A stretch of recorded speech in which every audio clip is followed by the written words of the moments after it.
Oshemoye o Nina Oh moye Wamiatre Oh moye Oh moye Oshemoye Oshemoye o Nina Oh moye Oh moye Oshemoye o Mrs. Nina Oh moye Rabe Oh moye Oshemoye Oshemoye o Nina Oh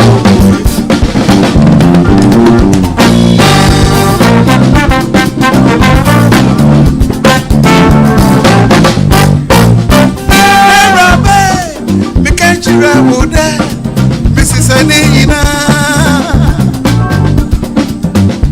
Yako school Yetra classroom Ewa ye teacher Namasoma ye doctor If you ever ye Libi labalaba libi labalaba labalaba Ah ye kamwa oye Oh oye Oh she oye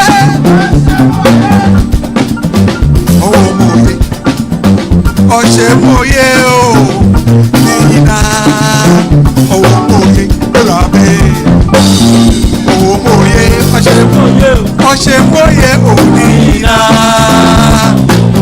Onuti Wainia Meraba Nina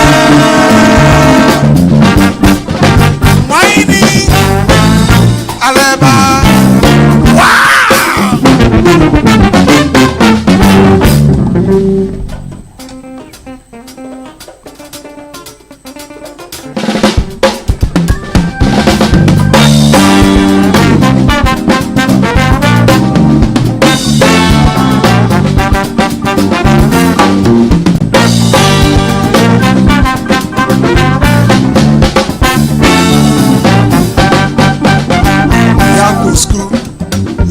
classroom, ewa ye teacher, na mesoma ye doctor, obiswa ye nurse, obiswa ye kaya yo, ewa ye politician, na mesoma ye musician, if you ewa ye libi labalaba, libi labalaba, ah ye kamwa oye, oh oye,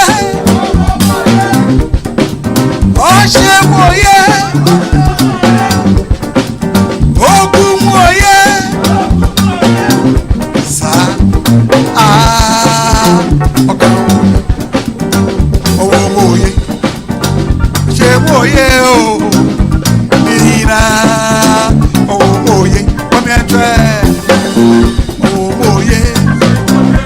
Oshemoye o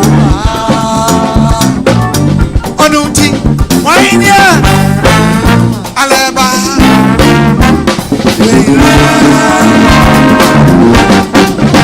Waini Meraba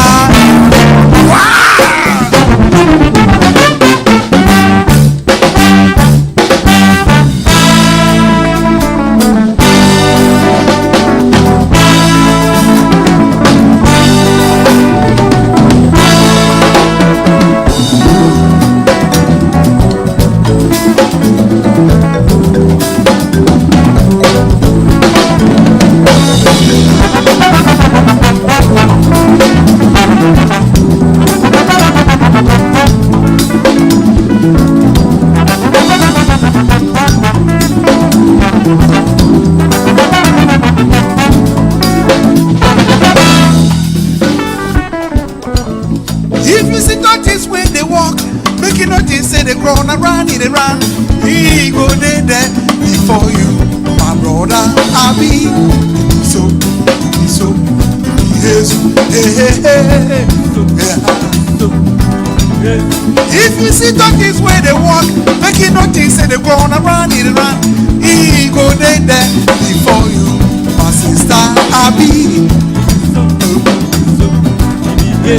hey.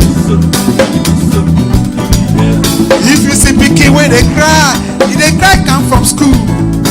It teacher no do what no. The situation where you cause some abi. So yes, hey. So. See ya. see. If they for one corner, put your hand for job. The situation where he goes some Abi. It is so, yes,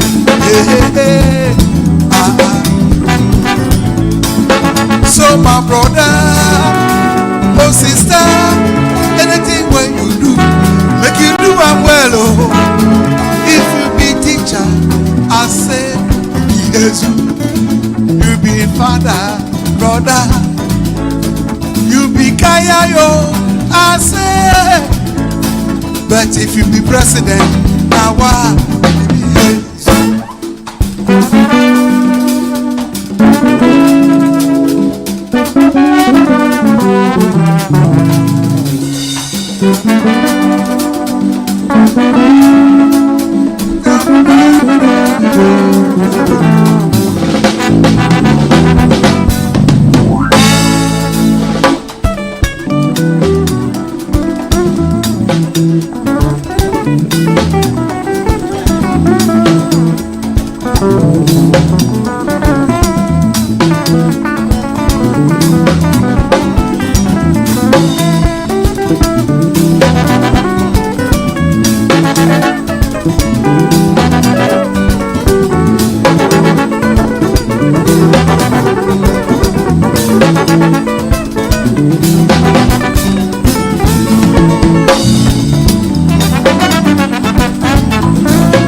If you see tortoise where they walk, make you notice say the brown around in the run.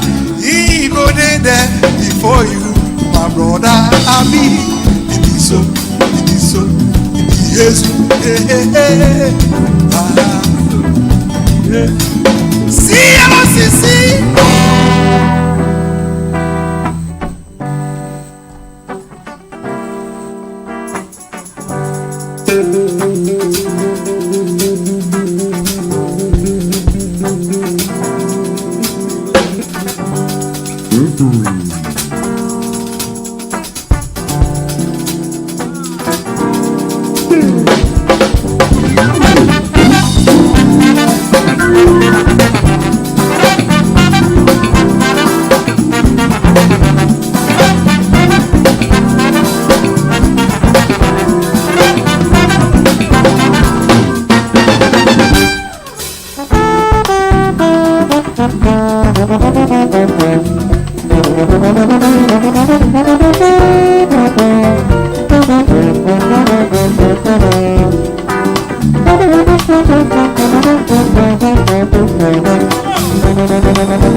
Before de milo. Que se oye mi fo,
Mamuya mena, akesi ba kumya no. Ba wo ye mi fo kasi wo ye mi fo ba wo ye mi fo kasi wo ye mi fo ba wo ye mi fo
Bema blam blam kumli blam blam kumli blam blam.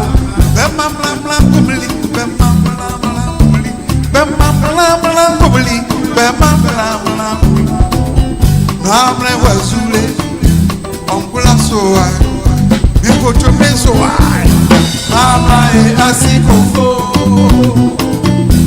Mama e asikoko. Mama e asikoko. Mama e asikoko.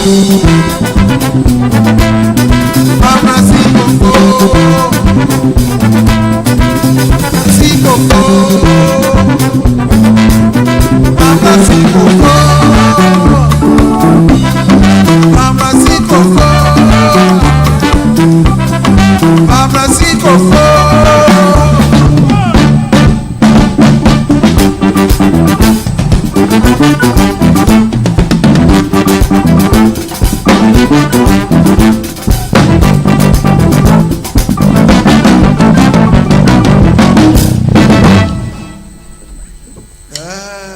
Ebetwa ndwom baako na dem ndwom no se mesiafo ma ye ready a ye de won rekọ.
everyone. Happy Friday. It's Breakfast Daily right here on Channel 1 TV. And of course, it's Friday. Yeah, it's Friday. That means the weekend is here. We're actually excited to be here with you. And of course, that's why we started up the show with some good music to kick up the Friday mood. My name is Chris Carter. I am Philip Nilati, and on Fridays we take it nice and slow. But Chris, I think we should just go straight into the papers and bring viewers what is happening in the papers. And starting with the Daily Guide, let's start with this SML scandal.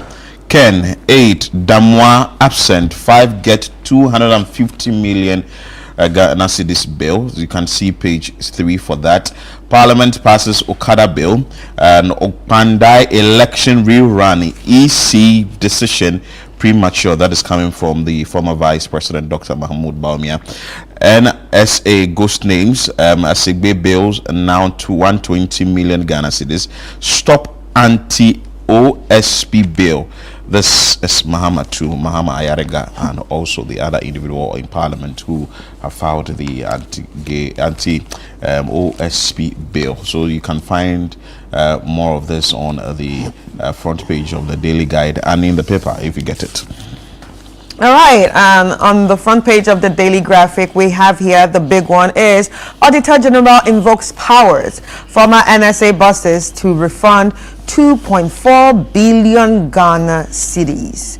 Noguchi makes HIV therapy breakthrough. President Mahama moves to protect OSP. Pensioners must self-validate annually, to guarantee pay, and that is by SNIT. On the front page of the Herald, Mahama's surgical operations on Special Prosecutor's Office revealed. Block repeal, but petitions hang arrest around Kisi Ejabin. Otunfo runs from Daddy Lumba's funeral arrangement. $8 million romance scammer targeted elderly Americans, and this is Abu Trika there. 12 balls celebrate recovery gains made at refinery, urges responsible energy reporting. Trasako dismisses Nungwastu claims over disputed land. All right, on the front page of the Ghanaian Times, we have withdraw OSP repeal bill, President others. Ministry of Food and Agriculture launches Prosper project to support farmers. GRA intensifies crackdown on tax defaulters in Accra. Parliament passes Okada bill. And lastly, First Lady meets Ministers' Wives Association of Assemblies of God. The Daily Gist, Mahama breaks vow on post-retirement contract. Rewards retirees with juicy jobs. Also, former GRA boss, 4 others granted 50 million Ghana cedis bill in SMS deal. Halt Bandai by-election. This is coming from Bawumia. Drop OSP scrapping bill. This is precedent to Mahama Ayarega, that is the majority leader. NPP raises alarm over government secret WhatsApp group. Bagbin under attack on leadership lifestyle. And also US grabs Abu Trika in $8 million romance scam. All right, on the front page of the News Center, Heath Goldfields faces pay backlash from laid-off workers. Cheating in exams, lying normalized in Ghana, and that's by Anya Nini. Essence Clinic's new tech boosts imagery accuracy and speed. That's a good one. I will back Mahama's third term if NDC orders it. That's by Ayariga. MML awards 22 partners, recognizing them for transforming financial inclusion nationwide. On the front page of the Chronicle, Mahama ready to fight bribery and corruption. This is on the front page of the Chronicle. Senate introduces mandatory annual pensioner certificate renewal from April 2026. Ghana must iconize Bagbin. This is from Yauba, and you can find more of this on the front page of the Chronicle. And the memory verse, Proverbs 14:15, the simple believes every word, but the prudent gives thoughts to to his steps. All right, so on the front page of the Inquisitor, creepy agenda against OSP, JM shames rogues. Goldbud holds BOG down with $10 billion help. And final family funeral for Omani Boamwa tomorrow. Choose Baumia for victory 2028. Napo to NPP executives. Anyway, you have another one? Yes. With, On the front page of the Informer, we have Pandai election rerun. Baumia condemns parliament. EC. Following attempts to weaken Ghana's democracy, Jospon celebrates God's faithfulness as it marks annual Thanksgiving. Mahama embarrasses Ayariga others over reckless calls for OSP closure, direct withdrawal of proposed bill. Natoshi under fire for lies and attack on Baumia. Medical Trust Fund seeks partnership with Pfizer and for timely medical supplies. So let's end with the Ghanaian points and we quickly go on to the news portals. Withdraw OSP repeal bill. President John Dramani Mahama directs Ayaraga and Dafia Mekpo. KGL Foundation commissions Women and Children Medical Center at KNUST to boost medical health care. NIMOS arrests armed thugs impersonating anti-Galamsey task force in Awin. Also, Jospon Group and evangelism mission culminates in call to celebrate God's faithfulness. Stop intimidation and support job creation. This is from Ken Ejapon. He is telling the Ghana Revenue Authority, GRA. All right, so let's head over to channel1newsonline.com and check out some of the headlines that we have there. You can join us if you have your tablets or your phones. Channel1news.com. Parliament approves Get Fund amendment to support free education.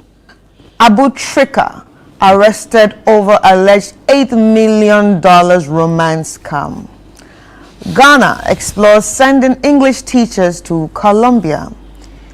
GRA dismisses claims of extortion at Kotoka International Airport over 12,690 Ghana cedis import duty. Kwame Danso court attack. Police ignored intelligence, and that's by JUSAG. Protect your legacy. Don't gamble with it. Samuel Ukutu Mahama. JUSAG demands immediate closure of Kwame Danso court after mob attack. Kitia Furniture, others partially sealed over EVAT irregularities. CDD Ghana hails Mahama's rejection of OSP repeal bill. DSTV faces potential loss of 16 channels by December 31st. Mahama, ethnic and chieftaincy conflicts a major headache for government. 5 plead not guilty in SML corruption case. And China backs Ghana's fight against Galamsey. And that's what we have on the portal, channel1newsonline.com, as the headlines. So on the citynewsroom.com portal, government eyes Colombia partnership to export English teachers. Let's see how that one is going to turn out to be. Ghana-Israel row. Jinapo once again escalating tension. That is Abdullah Jinapo. He is the ranking on the Foreign Affairs Committee in Parliament. JUSAG demands stronger court security after Kwame Danso mob attack. Ghanaian national Abu Trika arrested in $8 million romance scam. Parliament passes Get Fund amendment to support free education. GRA partially sells Kitia Furniture over EVAT issues. Idris Afuseini, private members bill not meant to overturn government policy. Mahama's stand on OSP bill proves anti-corruption resolve. That is from CDD Ghana. Rising chieftaincy issues, ethnic conflict, and major headache. This is from President John Dramani Mahama. And also SML scandal, former GRA official, SMLE Chief Executive Officer, plead not guilty. All right, is that it? Okay, so let's move to Ghana Weekend for some entertainment. Head to GhanaWeekend.com and let us check out the headlines. Abu Trika arrested in alleged $8 million romance scam. And there's actually a picture of, I think it's his sitting room, with a lot of bundles of money. And I guess that's what they put online these days. Yeah. So Shatawale once sat on my lap as a child, and that's coming from Chifa Gomashi. Denta urges national support to boost Ghanaian artists for Grammys. Mainshare Palace denies involvement in Daddy Lumba's funeral arrangements. Family head denies claims Daddy Lumba's body is missing. Ruth Ajay releases new gospel single, Mighty God. Stoneboy champions Afro Dance Hall as a bridge across continents, and Shatawale adjudged best continental Afro Dance Hall artist. UNESCO inscribes high life music on intangible cultural heritage list, and Cultural Oneness Festival returns December 10 to 13th in northern Ghana. Lastly, Hammer to drop first single from Upper Echelon's album on December 11. Beautiful. So you can visit the GhanaWeekend.com for more of these stories. Also, Channel One Newsroom.com, CityNewsroom.com, and also Channel One News Online as well for more of these stories. Let's go for a quick break. We have an interesting conversation for you on the show as how we are protecting our roads and what the authorities are doing about our safety on our roads, among other things, now that we are entering Christmas and we've seen a lot of people crisscrossing on our roads, road accidents and all that. Stay with us. We'll be back with that conversation.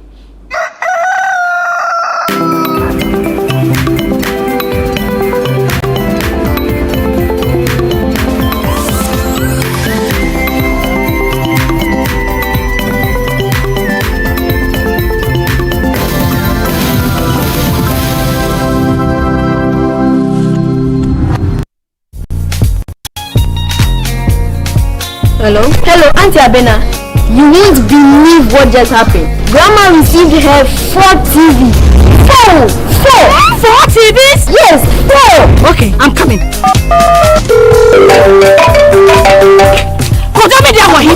not. It's like a scammer now. You are using it to spread grandma like that. Spread grandma? 4 TVs, 2 fridges, microwave. Abba, Kojo, why? Do you want to open an electrical shop for her? Hey, no! It's a regular 100 cities I send her. I'm sure it's Uncle Atu. Let's call him. Atu? Why? Atu? Why are you spreading a grandma with appliances? Me? Spread who? When? How? Please, it could be Amma. Let's call Amma. Let me call her. Hello? Why? What are you saying? Appliances for grandma, no. Why? Hey, it's not real. Critical. Let's call grandma. Hello? Hello, grandma. So who is buying all those stuff for you? Call me Granny Cash. Grandma knows the go to the luckiest. If they do me 5 hours 5 years. When I buy ticket 100 cities, I pay them small or big. I automatically get my free gift. Yes, so with the luckiest, anytime you buy tickets up to 100 cities, whether small or at once, you are guaranteed to win a free gift. TV sets, fridges, hampers, airtime, cash. Remember to dial *712#, choose option 4 and follow the prompt. With the luckiest, everybody wins. Granny Cash.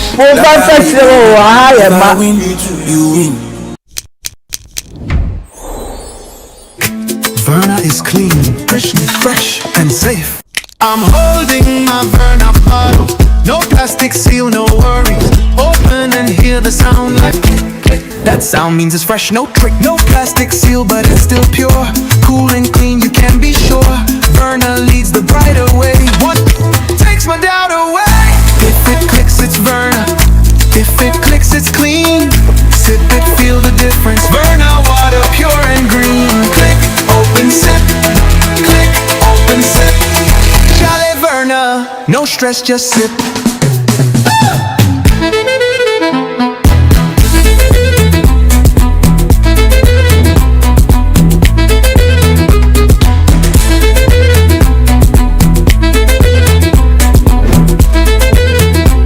Chalet Verna, no stress, just sip. This advert is FDA approved. Rooted in heritage. Shaped by ambition. Defined by style. Inspired by soul. This is Afro Quality, the first multi-country concept store for African brands. Now in Nairobi, Kigali, and Accra. In December 2023, the biggest play in the history of African theatre made its debut. God of I stand on oath. You saw it. We sent you all the way to Ilefe to bring us greetings from Ifa. By popular demand and in honor of Maui Senegal, Image Bureau, in partnership with April Communications and the National Theatre, presents The Gods Are Not to Blame this December 17th, 7 p.m., 18th, 7 p.m., and 19th, 5 p.m. and 8 p.m. at the National Theatre. Visit www.imagebureaugh.com or dial *714*46# for your tickets. Single 250 cedis, double 400 cedis. Supported by New Plant Car Rentals, Ghana Tourism Authority, Balakwa. Sponsors, Stambic Bank, our media partners, and proudly brought to you by MTN.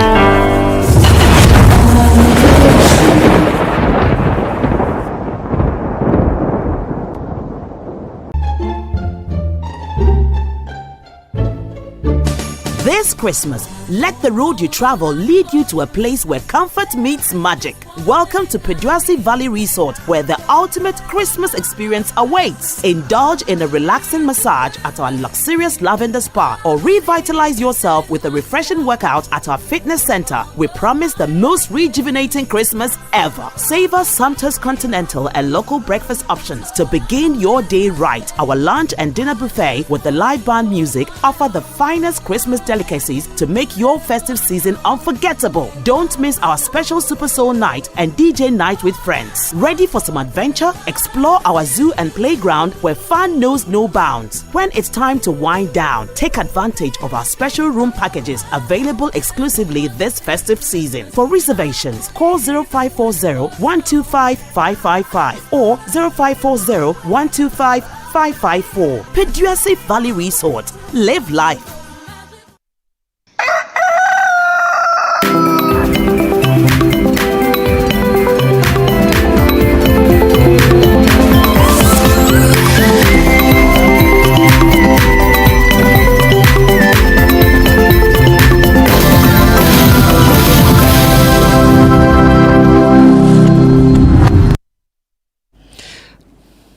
Thank you so much for staying with us here on Breakfast Daily on Channel 1 TV. We promised you that we will bring you an interesting conversation on the show this morning. It has to do with your safety on the road. I'm sure in recent times you've seen a number of reports on road crashes. Let me just take you through what the year 2025 had seen so far, from January to October 2025, and it's a total of 2,429 deaths on our road, over 2,000 deaths on our road as a result of road crashes, or you term it as traffic crashes. This is a report we are getting from News Center. This is a report also coming from the National Road Safety Authority. So the latest provisional data is from the MTTD and also the National Road Safety Authority of the Ghana Police Service that has reviewed a troubling upward trend across nearly all indicators, from fatalities to pedestrian knockdowns, despite various national efforts to curb the carnage on the roads. It's very sad that if someone has to drive from Accra to Kumasi, the person will be thinking. You'd have to move from Accra to Cape Coast. You're thinking. From another destination, maybe you're taking a long drive. You are thinking, because of the number of road accidents we've recorded in recent times. Just yesterday, there was a troubling one that claimed the lives of 6 individuals on the on the Obuasi stretch, and also we had another one that claimed the life of one person on the Porton stretch. The question is, why are these things happening? And now that we are about to celebrate Christmas, I'm sure people will be moving from one destination or from one location to the other. But in studio for us to delve deeper into the conversation and understand what really the authorities are supposed to do and what drivers and also passengers are supposed to do is Chief Superintendent Alexander Kweku Obin, who is Director of Education, Research and Training with the Police MTTD.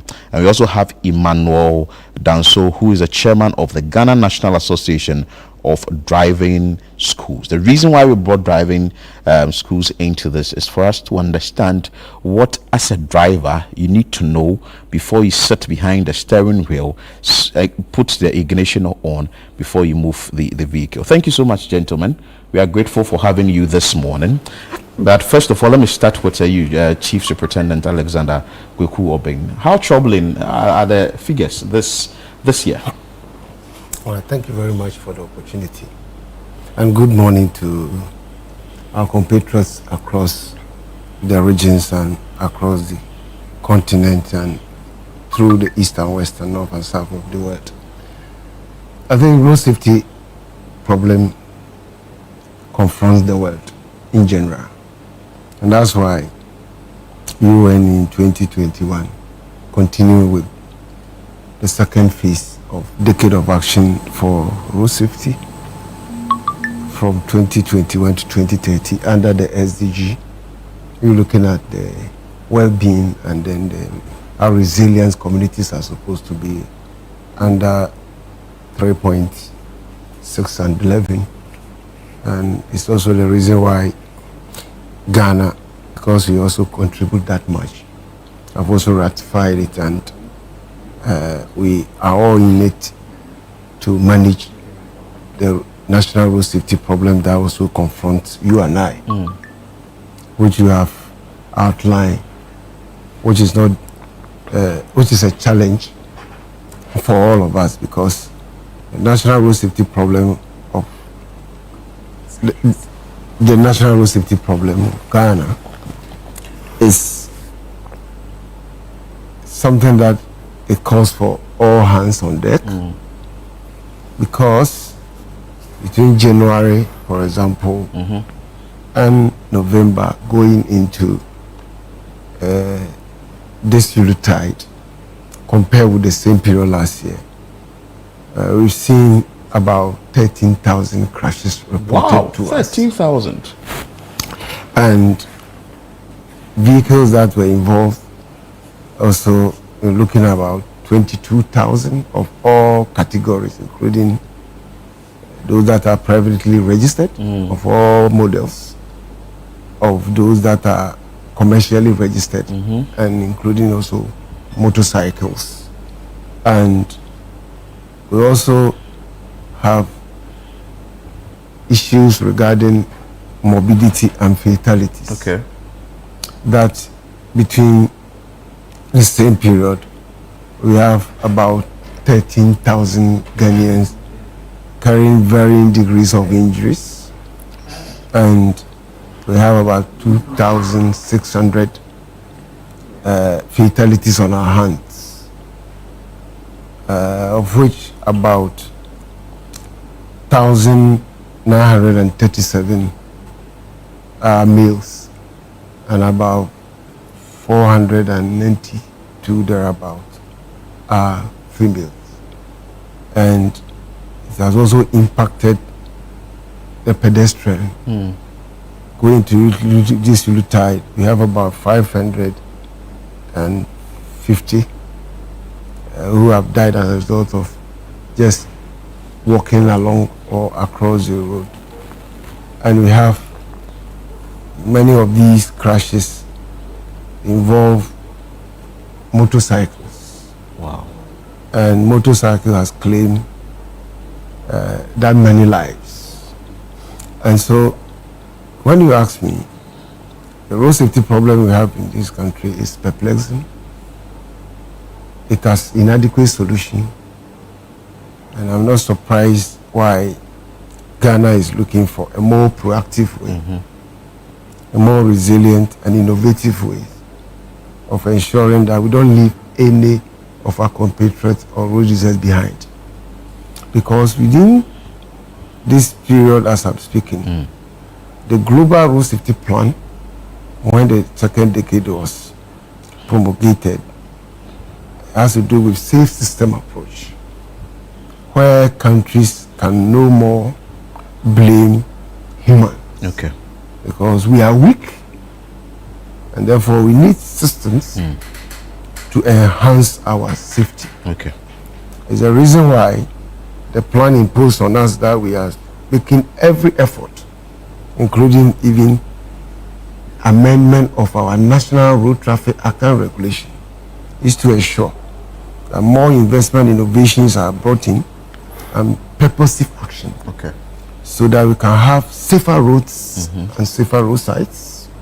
I'm not surprised that more investment is going to road construction in Ghana. Now, Ghana, our roads have become, our Ghana has become a road construction scene.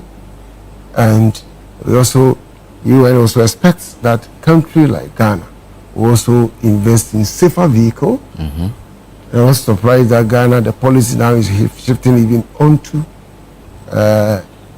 e-vehicles, yes, and also e-motorbikes, and also ensure that the vehicles that are coming are engineered to support a road user. Yeah. So Chief, you want to hold on there. We will come back into the details of what Ghana is doing to ensure that we have a safer road. But let's go to Emmanuel Danso, who is the chairman of the Ghana National Association of Driving Schools. Your role you play is very important because you are lecturing or teaching the drivers that eventually would be on our roads. First of all, I want to find out from you. You have seen the staggering numbers, the increasing numbers, the road accidents and all that. Ideally, what is a driver supposed to know before he or she will be behind the steering wheel and say, I'm starting the vehicle and driving?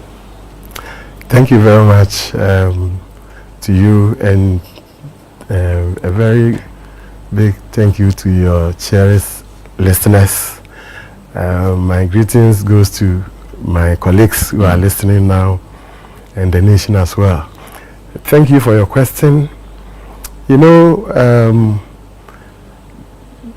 if somebody want to sit behind the wheels, from where I sit, I tell people that there are 18 lessons. In fact, when it comes to trailer, heavy goods vehicles, you are supposed to know 19 lessons. Wow. When it comes to the trailer, the first lesson a driver should understand is what we call driving philosophy. And when we say philosophy, philosophy is just a branch of science that does with the way we think. And so for somebody to sit behind the wheels, the person should be trained and educated. I love it when I have my boss sitting by me, Director of Education and Training. Yes. And we have also been mandated by DVLA to do training from motor to trailer. And last 3 days, we did a float to sensitize the public about us, because although we are Ghana National Association of Driving Schools, Ghana doesn't know us. And so we want to drum in to the nation that if somebody wants to drive, the person should come to a recognized driving school to be taught. But take us through the 18 or 19. What are some of the things that people... Yes, so like I'm saying, number one, the driving philosophy. Driving is a profession like any other profession. There are certain dynamics you should understand. Wow. Unfortunately, sad but true, it's only about 10% of drivers who come to driving school to learn how to drive. Wow. And for me, as I sit here, I think the challenge for us is to see how we can approach this issue, this staggering issue. For me, I always tell people that when an accident happens, it saddens me, but it doesn't surprise me. Why? Because I've been on the road as a driver for 35 years. Okay. I drove 17 years without formal training and education. Okay. And after I've been an instructor for 20 years, and the kind of education and training I have had formally tells me that if we don't do much about training and education, this issue is not going to end. But Mr. Danso, I still want to find out from you what the people are supposed to know. I'm coming. Yes. The person supposed Maybe we have to know, limit the preambles. Okay. Yeah. So the person, basically, the person should know about 5 things. Number 1, you should know about the road, which comprises of road signs and road markings. Look, the engineer who is constructing the road right now in Ghana, as my boss is saying that Ghana is becoming a construction nation. That he has to pass mathematics, physics, and English on a high grade before he will be enrolled at the university to go and do road engineering. Do you know why? Why? Because thinking has to go into the road construction. Beautiful. Now, the vehicle that we are driving, the mechanical engineer who has to construct the vehicle has to pass physics, mathematics, and English on a high grade. Other than that, you are not becoming a mechanical engineer. Beautiful. Because thinking has to go into it. Now, the driver behind the wheels should also be given education. He has to have the mindset of the road engineer and the mindset of the mechanical engineer. Unfortunately, very unfortunately, we are not doing that. People just move vehicle, and this is what saddens me. Look at a truck driver having a mate, and then he teaches him. How they teach him, I don't know. Then he hits the road. Then me, that I take my students through road science and road markings. I take them through vehicle components and maintenance and how to operate the vehicle. Wow. I teach them defensive driving techniques. Wow. I teach them causes of accident and its prevention. These things that we are talking about is preventable, it is predictable, and it's avoidable. Beautiful. So preventable, predictable, and avoidable. Exactly. Wow. And so 3 P's. I'm drumming in that I think DVLA is doing well. So they've laid the road maps for us. If you want to set a motor driving school, how you should do it, small car, how you should do it, trailer, how you should do it. It's left with us to align with DVLA and do training holistically. And I can promise you, if we do it 5 years, 2 years, 5 years, we will reduce accident. I'm happy my boss is here. You take this one from me, that I have said it first, that if we do training and education well, we will reduce accident by 1 digit. Message is scary. I love the passion of the man. Please tell him my shout out. He has spoken my mind. Engineer Abdullah Mahama, he's watching. He's the one on the offer call. Do you have any questions for them? Now, if we do training and education very well, I promise you, the accident we are recording 2,000 plus. We reduce. It is 4 digits. It will come to 3 digits. This is from me. Nobody has said it. I'm telling you. It's a challenge I'm giving to my stakeholders. Let's come together and fight this canker. It is possible. It is possible. Thank you. I believe it's possible, right? But you said earlier on that you had a float for people to know you. That means people haven't You're very engaged. Yeah, people haven't, had in their mind that, okay, these association actually exist. So apart from the float, are there other things that you are doing to educate people that you actually exist? Like, have you ever gone out to the trotro stations? Because the float is not enough, honestly, and not everybody's watching TV and not everybody's listening to the radio. Have you ever thought of like some mass education or probably going to meet these people one-on-one? Let's have a conversation. It's a national issue right now. People are dying. We don't want that to happen in 2026. Have you ever thought of that? Yes, we have. Look, we have been going to the trotro station, but the issue is this. You see, in Okada, there's a language we say, apetupre. What's apetupre? Minimity. Apetupre who brebuye. There's a bird that wants to learn how to do a nest, but when he learned the basis, then he decided that I have no nest. That's it. Then he left. So all the time when he does his net and it rains, it beats him. That's how trotro drivers are. They are too low. They think that they know more than we know. But I'm telling you, let me state your you see, for you to drive or ride from science, it's only 10% physical and 90% mindset. Mental. Wow. And so if you learn only the 10% physical and reject all the 90% mindset, the philosophy, what are you doing to yourself? And so me, I'm a rider. I came with a motorbike. Okay. I tell people I'll buy a big motorbike before I buy my private car. I love motor. And government has legalized Okada. We'll come to that. Thank you. We'll come to that and ask further questions. But let's engage through Chief Superintendent Betty. He's been a bit quiet just in the last few minutes. What is a driver supposed to know in the law? Because you are the law enforcement agencies. Before he or she would say that I'm driving, and even during the process. All right, thank you very much. I think first, I mentioned that every country must construct a safer road. A road is done for us to communicate safely. And to ensure that the road is used safely, you need safer road users. And then safer vehicles will come on the road. The question I've raised has to do with safer vehicle. Because it goes also with the safer road user, which is the driver. And then in Ghana and globally, to look out for a driver is also about national policy. And it's also contingent on capacity in terms of age, experience, and also even to the extent of your abilities.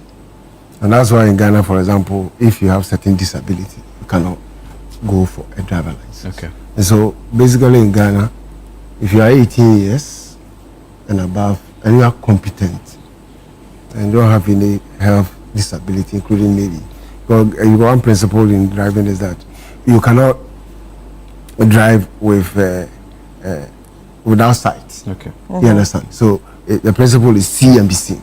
See and be seen. So if you have poor sight, you become a passenger permanently.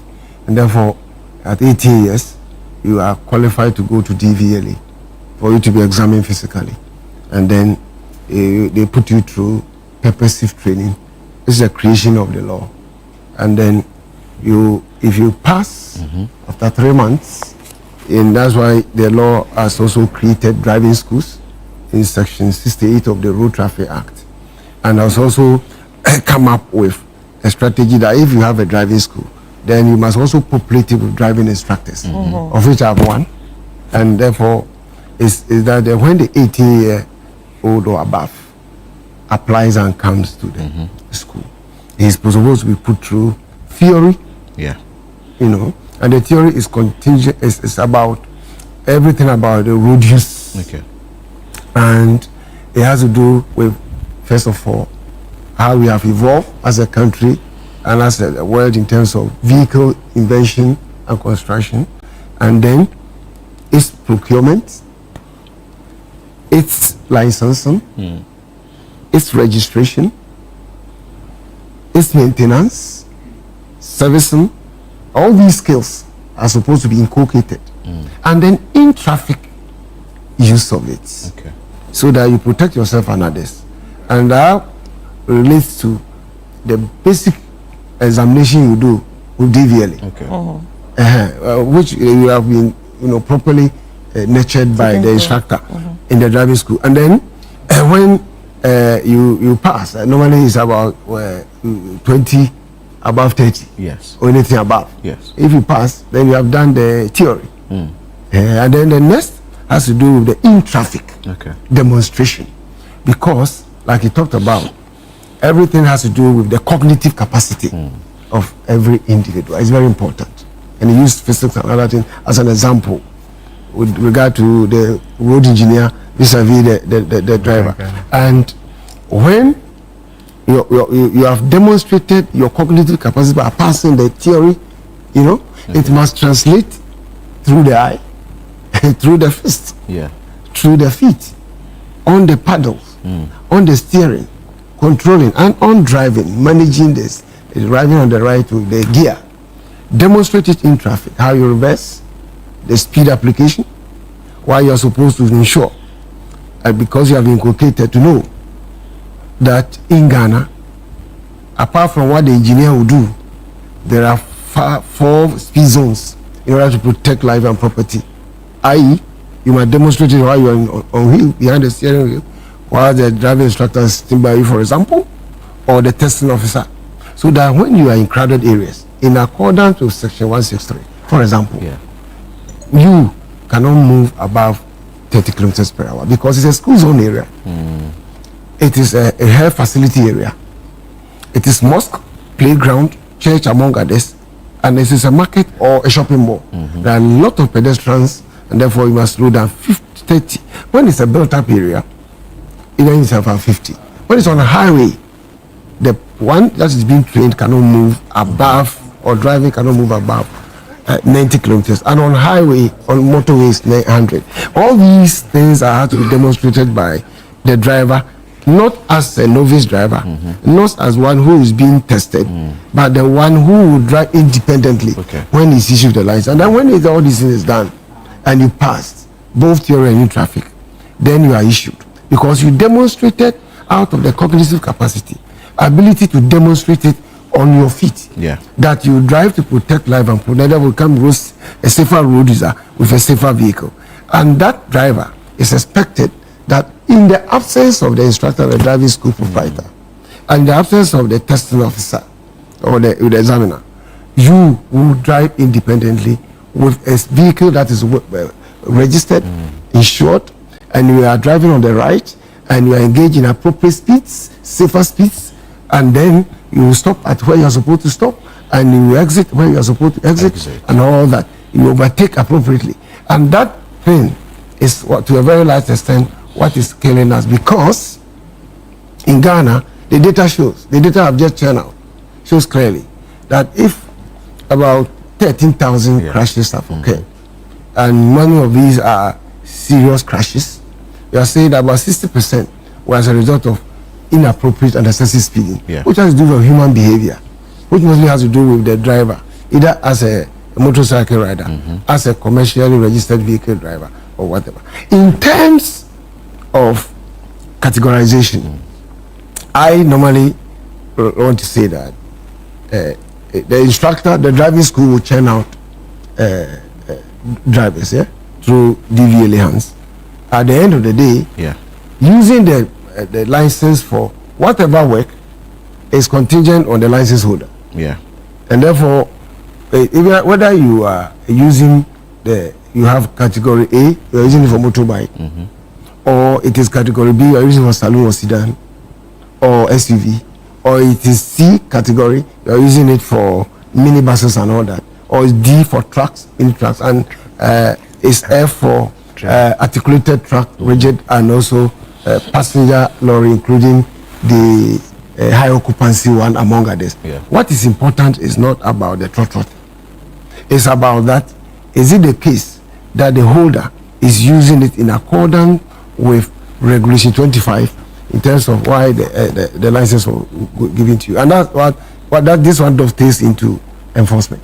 That if you allow human being, and I said, like the great historian of this world, Moses said in Midian, that we are weak, and if we are weak, you always need to re-engineer the environment to make it difficult for those who are willing, though they are trained, who are capable, though they fear God, even, for example, they will tell you, but they are capable and willing to commit crime or any one infraction or the other. All that it takes is that you need to re-engineer the environment to make it difficult for such people to do it, so that when even they slip in and do it, there will be a capacity of the country to ensure that they are detected, and if they are detected, they are supposed to be sanctioned. And when you link this one to it, a sanction, a detection and sanction, every environment where you deploy drivers, it doesn't matter what they do, they will be deterred. because they know there will be sanctions. But is the law biting hard? Let me cite an example. You drive on the Accra-Kumasi highway. Ideally, you are supposed to drive around 80 kilometers per hour, 60 kilometers per hour. But people are moving beyond that to like 140 kilometers per hour, coupled with the nature of the road and all that. What is really the role of MTTD on highways like the Accra-Kumasi highway? Before I do this subject, I want you to have this one. The PL. They have this one. And my yes, he also happens to be my student. Hashtag. Wow, that's nice. What is important is this, that first, speeding is a major problem that confronts the world in terms of our roads. And is a reason why countries invest so heavily in managing speeding behavior of their citizens in the aim of protecting them. Good. And so countries have generally moved away from in-traffic enforcement in terms of physical police deployment manual. It's a reason why Ghana have taken a position, and Ghana have made strenuous investment in digital infrastructure. Okay. We have the fiber optics everywhere. And so what it takes is that you only leverage on it. It's a reason why police service, under the tutelage of Ministry of Interior and our partners, have invested heavily in traffic tech GH. Yeah. The aim is to deal squarely with our speeding behavior, because it accounts for 50%, 60% of all serious crash and injuries and all that in Ghana. And therefore, I was very elated yesterday when Parliament passed the Okada. Okada is the amendment of the Road Traffic Act 683 of 2004. Okay. Has further be amended. Okay. To allow for the application of all these innovations. Beautiful. That will ensure that apart from supporting the youth, you also must bring in a system that will protect them, so that in traffic they may manage speeds in a manner that if they are delivering their maybe commercial services for those who want to occupy motorbike and pay fare, they will be protected, so that they will not run red lights, they will not engage in excessive speed of zigzag, among others. And in general, to also ensure that four-wheelers don't sustain this behavior. This is the reason why we have so many of these cameras that are coming out. Some are in our vehicles. We have our back office. We are only waiting for the airline, so that when you don't comply and you run red light, you engage in excessive speed above the limits I mentioned to you in all those zones, and will do any other thing. We have cameras, we have PDAs, we will capture you, and in 3 minutes you are bet to get an electronic notice of violation, which is a traffic ticket, which will come like a text message on your phone. Like you receive text messages from water company and the ECG, and the owner. See, you are bringing automated road traffic offenses and fine to change the narrative, so that you don't necessarily need police to stand on the road with a device. That the devices are everywhere, because we also want to adopt the subjective sense of apprehension strategy that the Paris police, among others, are using, so that though the cameras, some of them will be on tripod, you may see one police officer using it, you will not be stopped. Though your vehicle will be moving, our vehicle is unmarked, it will be with you in and out, so that, for example, if Ghana have said through our finance minister in Parliament that within 3 years, the motorway that we had in 1965 from Tema to Laku Junction to Tetakwashi, which was 80 kilometers, is going to be extended. Now where? On the N6, when you get to Nsawam, there's going to be 198 kilometer stretch of expressway, which is a motorway, which allows in the road traffic regulation is 100 kilometers per hour. And we adjust it with the cameras with about a speed grace of maybe 5 kilometers per hour, 105.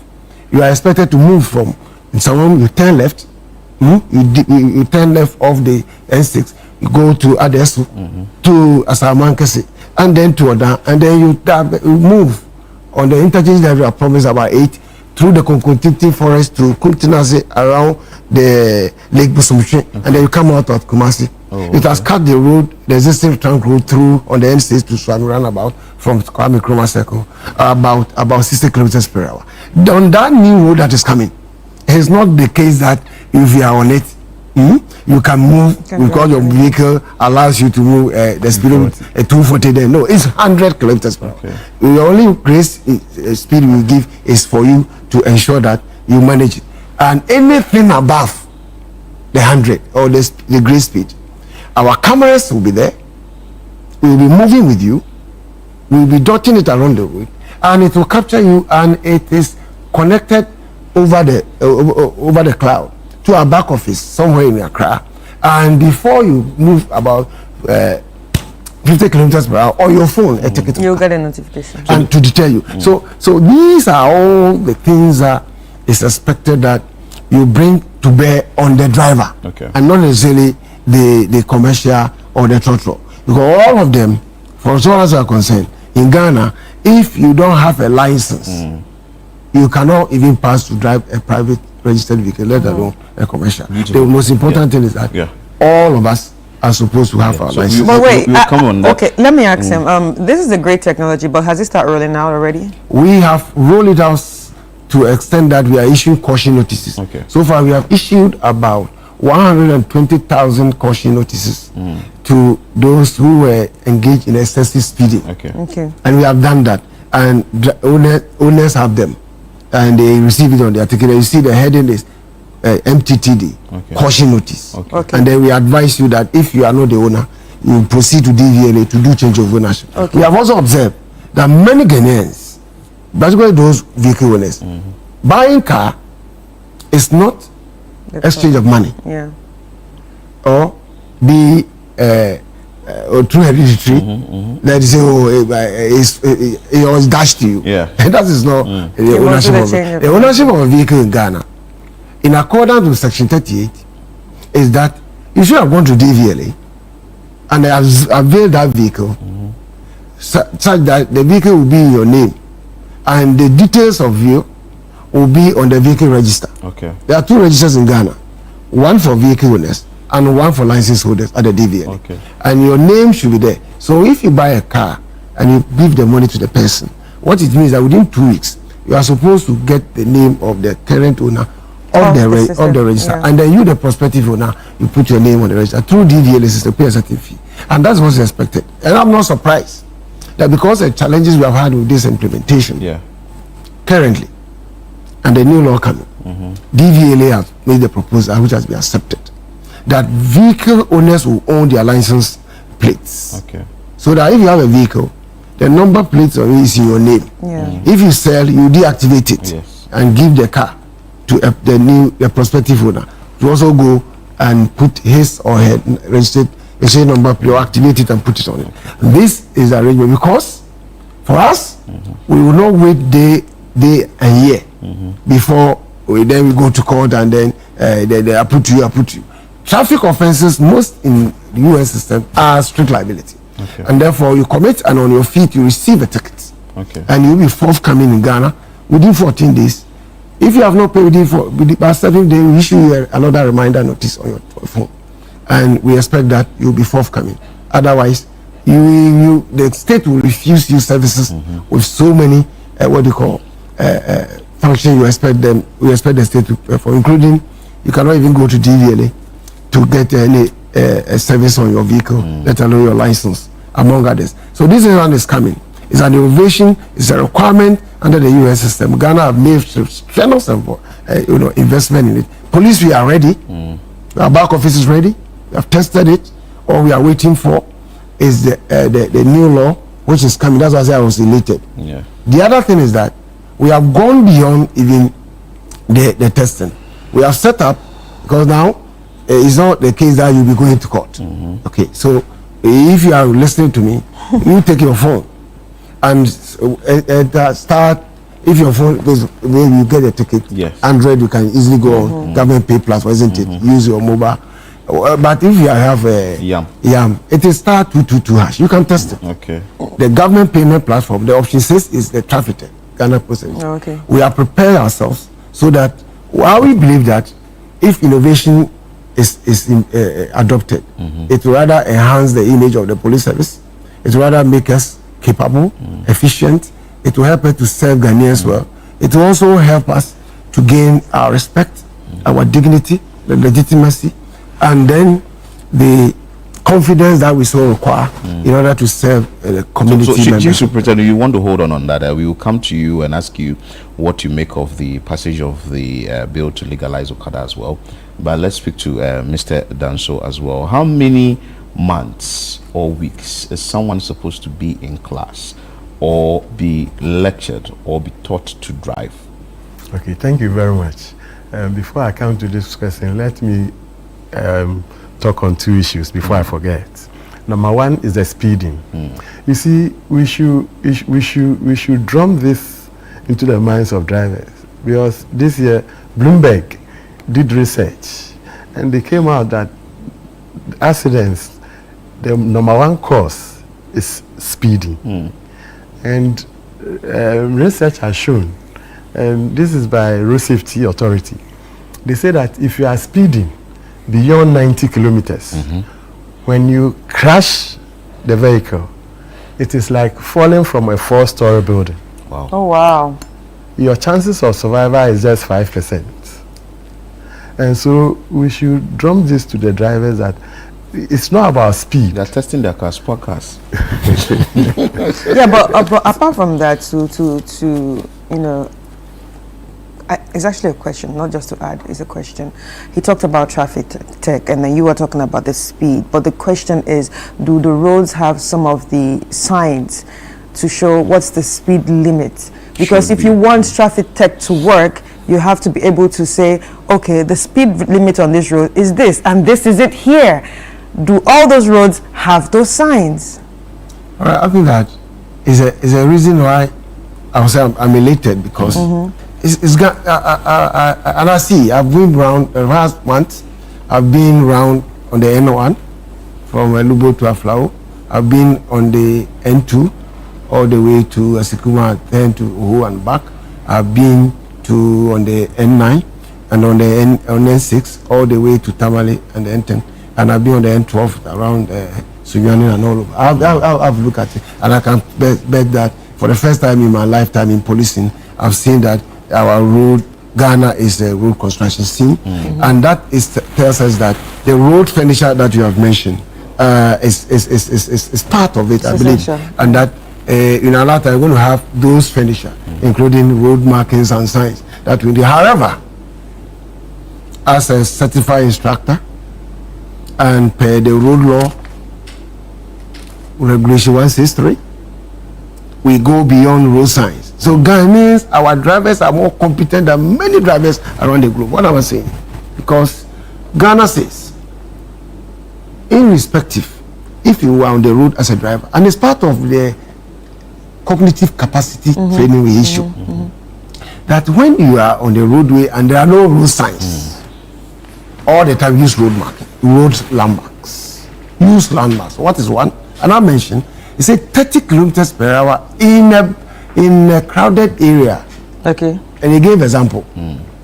School zones. Okay. Health facility. Markets, yeah. Playground.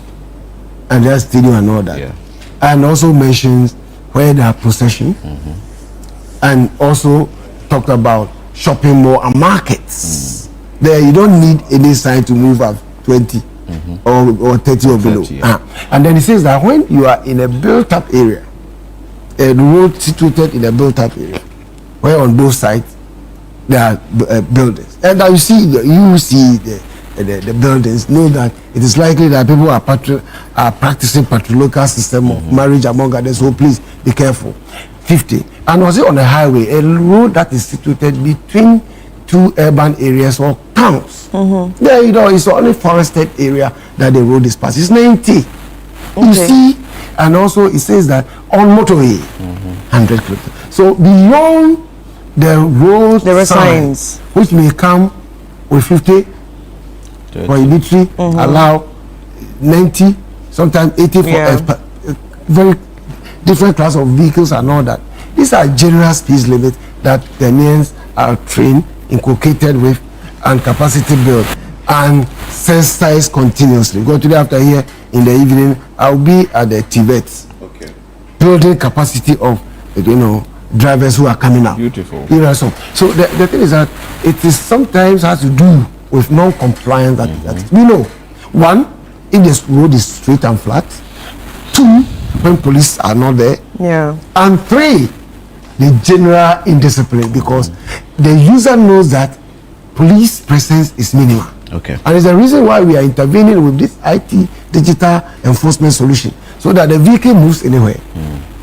Some of the cameras are fixed permanently on a certain post, and some are on tripod. You can never tell where police will be, so that you always want to slow down. Mr. Yes. Danso, back to you. Yes. I want to know the duration someone is supposed to be in class. Again, to be taught. To answer the question, I want to say that for road safety to work proper, it is training and education and law enforcement combined. If we do this, we are good to go. Now, things that a driver should know from us. I mentioned it earlier. Signs, markings, vehicle components, defensive driving techniques, causes of accident and prevention. Law in driving, vehicle instrumentation, weather condition. But weather condition. Of course. The environment is important. Oh, beautiful. You see, I want to like pilots. and you see, the issue is this. When it comes to driving, it's three things. It's knowledge, skills, and experience. Okay. Now, knowledge, the word knowledge is two words combined. Know and ledge. Okay. Know. Ledge is science. So to know something, from my dictionary, I tell my students, to know something is to have knowledge, to have information in something, to have information as a result of experience, or you have learned, or you've been told. To know. So something that somebody has told you, like we are doing here. Yeah.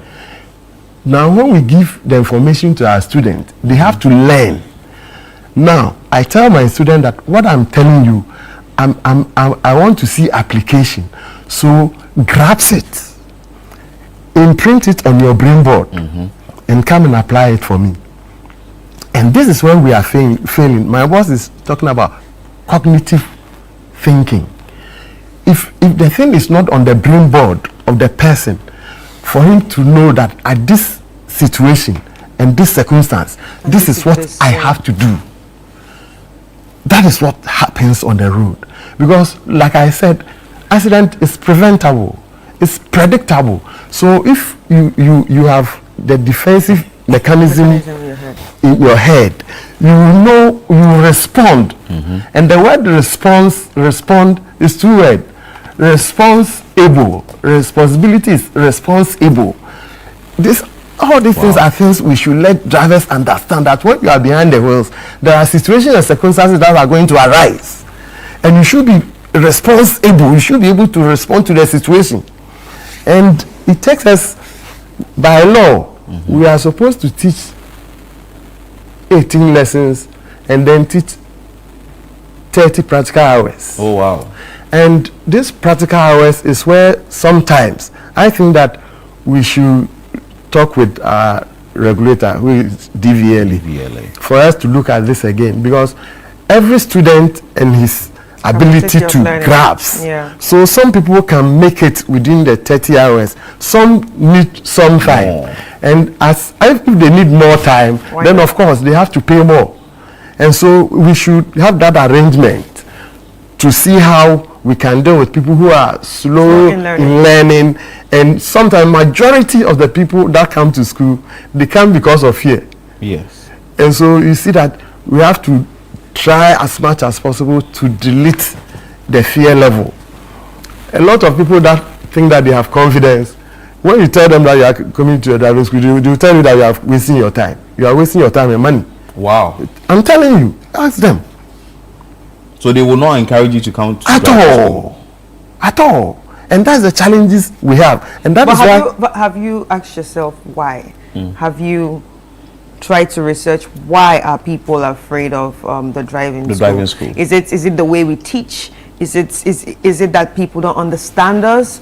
Is it that maybe we probably need to start speaking the local language to someone who does not speak English? So yeah, have you ever thought Yes, of that? the language barrier, DVLA has introduced 5 languages that we will use in the theory exams. Akan, Ewe, Dagbani, Ga, and I think one other language. Wow. So we do.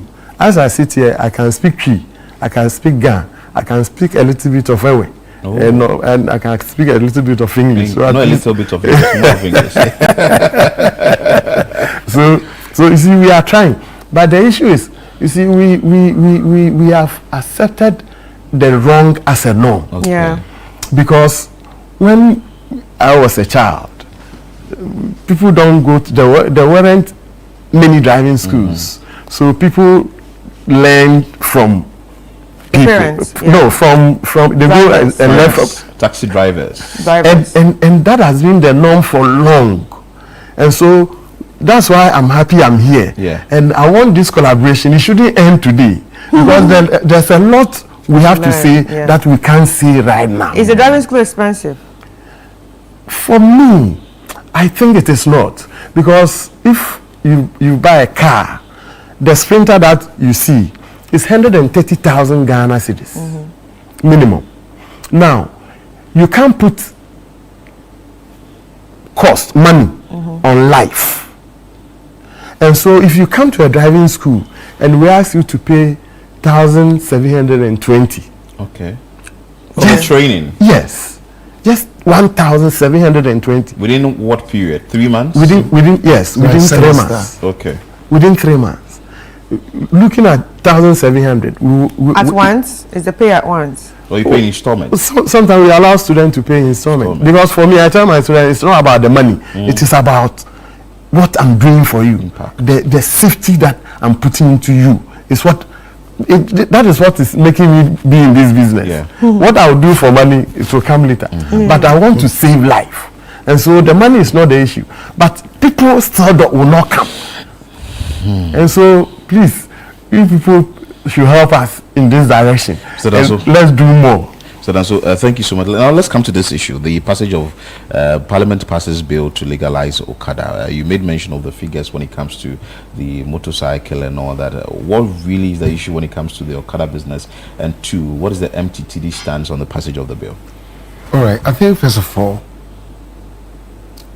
by God's grace, I happen to be part of the 30-member committee that was set up by the state to look at the policy, which has now been turned into a law for implementation, with the aim of not only ensuring that our youth or compatriots are also employed in this space, because they have been employed illegally over the years and they have not been protected, and we've had a lot of road safety problems on our hands. We played with it, and it blew in our faces, such that with the 2,600 that are killed this year, motorcycle-related fatalities account for about 1,200. Wow! The user class are many, and so that is how negligent we have been in the past, and therefore this is a new dawn. However, the bill is not only about using motorcycle that is going to be registered specially. Mostly are going to be EV government policy, and will be assigned and embossed with a number plate with yellow and black lettering like a commercial, and the riders are going to be 21 years or above of experience, that is to mention, and therefore you'll be trained by DVLA specially, and issued. Person must pass the knowledge-based test, and you do the in-traffic one, and then when you pass, then you'll be issued with a new professional rider's license has come alive. You see what I'm talking about? So that it has to do with eliminating the risks associated with the use of motorbikes, isn't it? That DVLA is going to purposely train riders who have been presented by their unions, and when they pass, they are issued with a new rider's license, unlike the existing category A rider's license. Very different. And there are a lot of safety regulations that have been put in there, like that is coming. And they have a supervising ministry and authorities in this space. But I've said that the bill has also aspect that deals with alcohol and drug use by producers, drivers.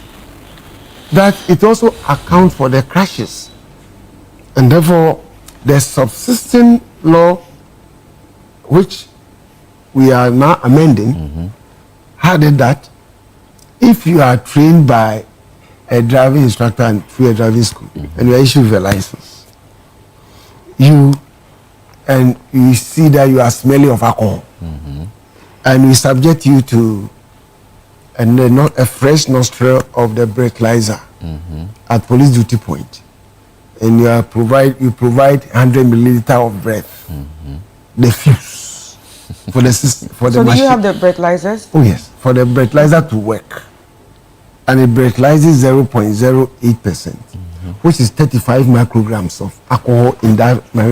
Then you are found to be drunk, isn't it? Yeah. Right. Now it has been further amended down. Now I have it here. When you are found, even when you are smelling, and you blew a little fuse in the 100 milliliter, it is 21.87 micrograms. Okay. And that one I believe is only when the machine senses your breath. And it tells us clearly that drivers, our data have shown that a little pint of alcohol is also influencing your behavior to put up incompetent attitude behind the steering, and therefore you are further prohibited. Okay. That is one. Two, we have also seen that we need the standards to allow parents who are carrying their little ones on vehicles to be also secured to the chassis with baby carrying cots and all child restraints. That regulation has come. So I'm appealing to parents. Very soon you will come with you on the road. Please, you yourself, you should wear your seatbelt. Adult. The little ones, some are prohibited from sitting on the front seat, and some will be sitting at the back. And with devices, Ghana Standard of Data prescribe it. That one, it will be implemented to the letter, and I'm happy about that. And of course, like I said, in terms of self-drive vehicles, in terms of ride hailing, you see that commercial use of vehicles is changing. We have ride hailing, isn't it? Yes. And we also have the actual taxis, operation order. All these new things are coming, and of course, enhanced enforcement, as I've mentioned, is very critical that we move away, because speeding kills us, and therefore we must also put in systems. But on the use of motorcycle, I believe you are aware that for about 10 years now, we were dilly-dallying with it, isn't it? But we go everywhere in the country, in the rural landscape, everywhere. I've been there. Even when you prohibit the use of motorcycle for commercial purpose, the whole burger will walk. You see what I'm talking about? Many community members who walk. Rely on it. Because we use it. Though we had prohibited it, we were using it. In fact, we were deceiving ourselves. And therefore, we were not prepared for that deception. And therefore, there were no protection for the rider and the pillion. And therefore, opportunity has come. Now it is clear that you cannot sit on motorbike and use it for commercial after you have been trained and you are working with your operator, that you will not wear helmets, that the pillion will not wear it. We will know you. You will be punished severely. This is what I'm talking about. The operator will be punished severely. They are putting system that will help us to detect. All this is to help Ghanaians. Let's come together and nurture this whole subsector, because it has come to stay. Because motorbike is easy to buy, it is easy to manage, and it's easy to maneuver across. Convenient. And all that. And so pure regulation has come. It's the reason why when you look at the landscape of contemporary Africa, you look at in the east, in the streets of Mombasa, in Nairobi, in the streets of everywhere, But Chief Superintendent, nations are won't this increase the regularizing numbers them for our use. on our streets? And also, I'm sure you said that it's a step in the right direction that is been passed. But now let's look at the number of people who will now be going into the Okada business, maybe from your side as the MTTD. But let's briefly engage Charles Danso, who is the chairman of the Ghana Committed Drivers Association. They are the driver unions, and they have also been using the various roads. We ask him what he makes of the conversation in Studio 1 on the road accidents, and also his opinion on the passage of the to legalize the Okada business in this country. Good morning, sir. Good morning, my brother. I trust you are doing well. Everything is well. Good. First of all, your brief comment on road accidents. This year, we've recorded over 2,000. As driver unions, what has been the plan? What is really the measure you are putting in place to first reduce the numbers and maybe some measures during this Christmas? Okay, my brother, let me say a very good morning to you and your men there, especially people at the chief people, and my brother, Mr. Danso. And as a driver, I would like to, we drivers cannot compete with the police, and Mr. Danso there for speaking English. So I would like to divest more to our local dialect so that I can explain myself well for those listening to also have the correct view of what I want to say. Because of certain laws, I would like to quote and then explain it well. For this passage of this Okada law, that's motorcycle or tricycle. Niamepese me can say, do na emra wo ho eseme yemfa nye adwuma enyi sika na omokoye se adwuma semo a eni ho nti no enkrofo e de nya daily bread and afaitia ma ene ya legalization no ma legalize no yenum na ya kan laws no day out no ye hu se now ebeye bribia ebeye din kakra e de ama yenuanum na o ka motorbikes no mayamfa tricycle na ye friend no pragiano me pese bibisa impanifo se pragiano a right hand drive now a right hand drive and omu yusu enti so omu ye overtaking na womu hu womu anim they come to the road before say omo will say kaiba na dia kwanhia and before and notice sa de no ana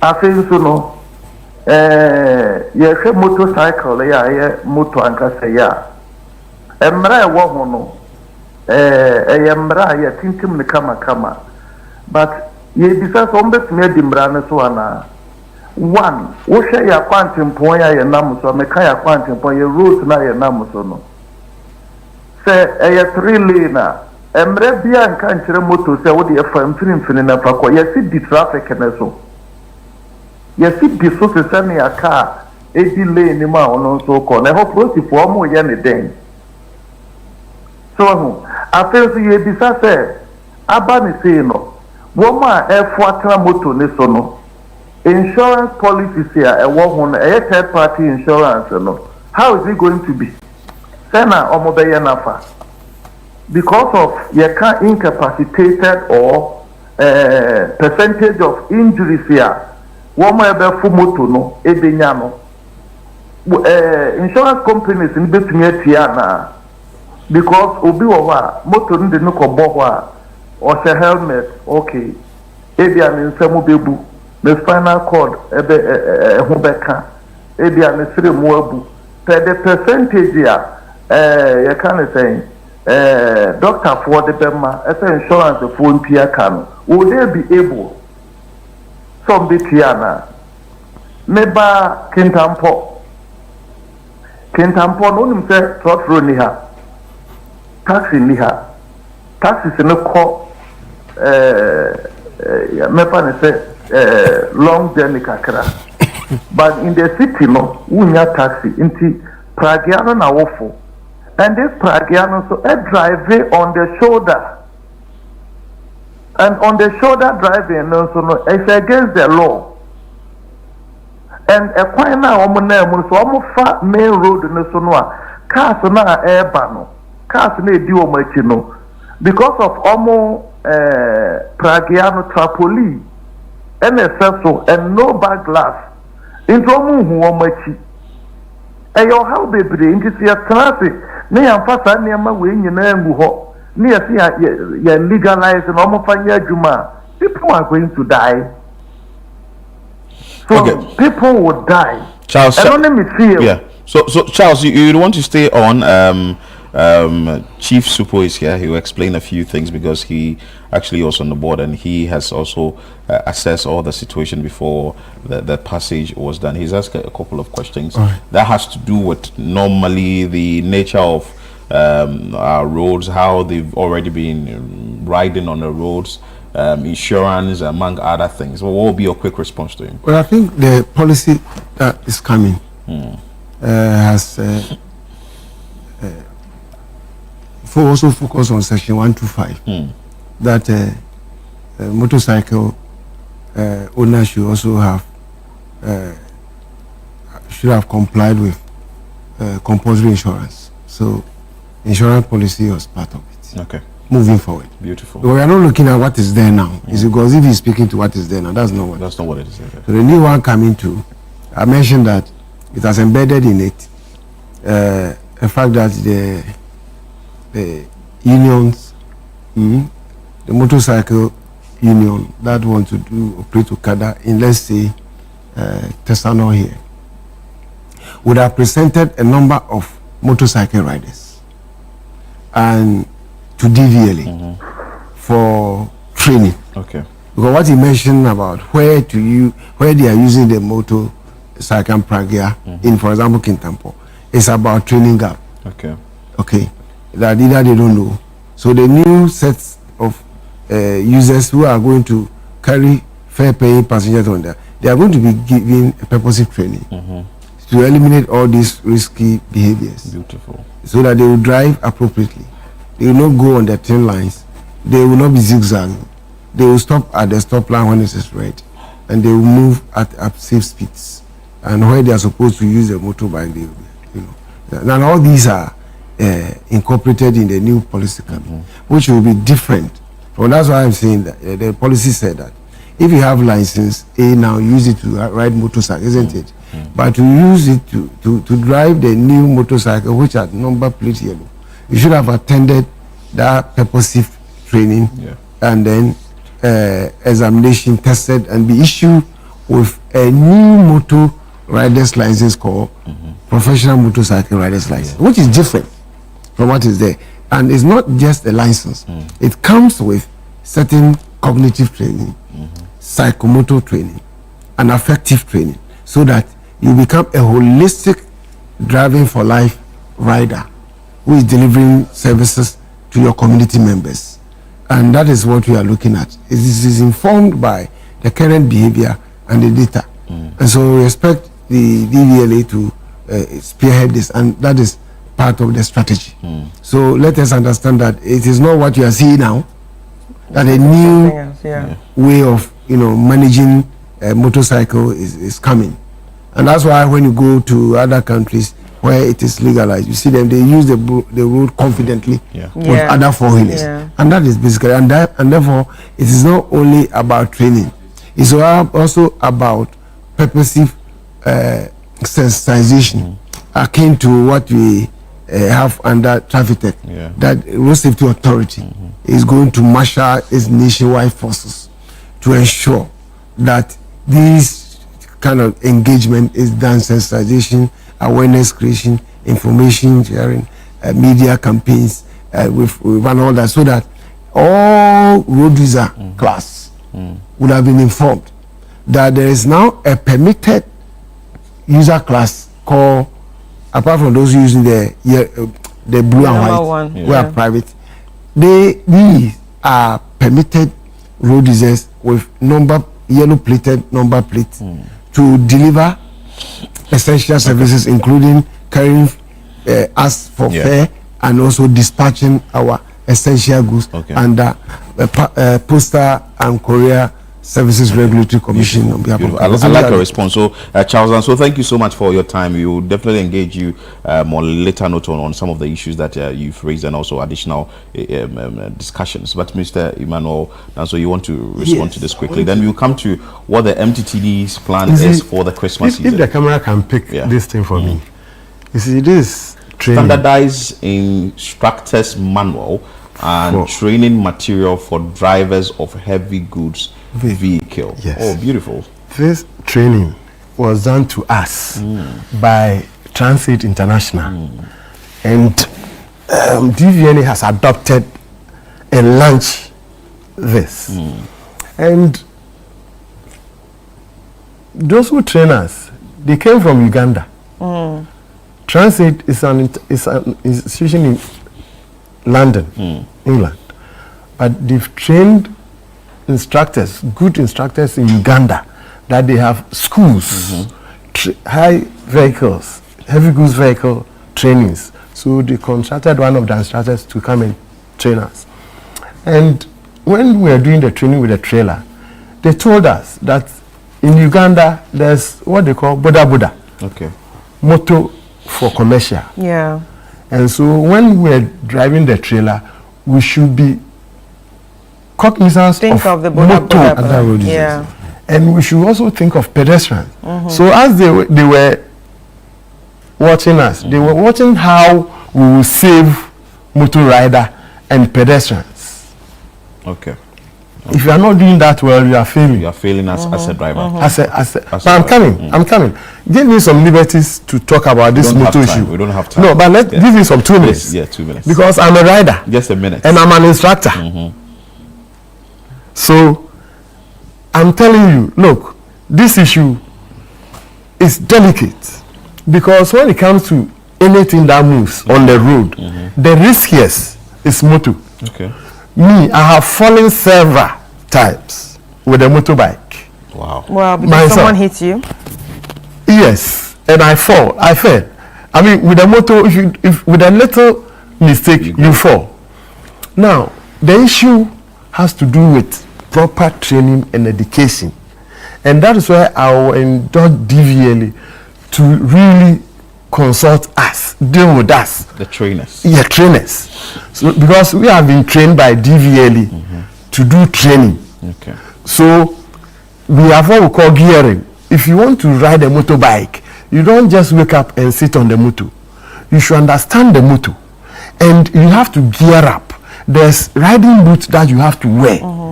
There's what we call kneecap. There's a riding jacket you have to wear.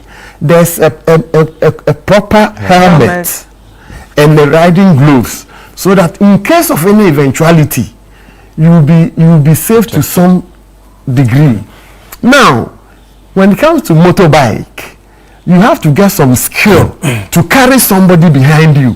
Because look, as you are sitting here, you weigh more than 90 kilometers, 90 kilos. Now, if I'm 71 kilos and you are 90 behind me, you need some sort of skill to ride.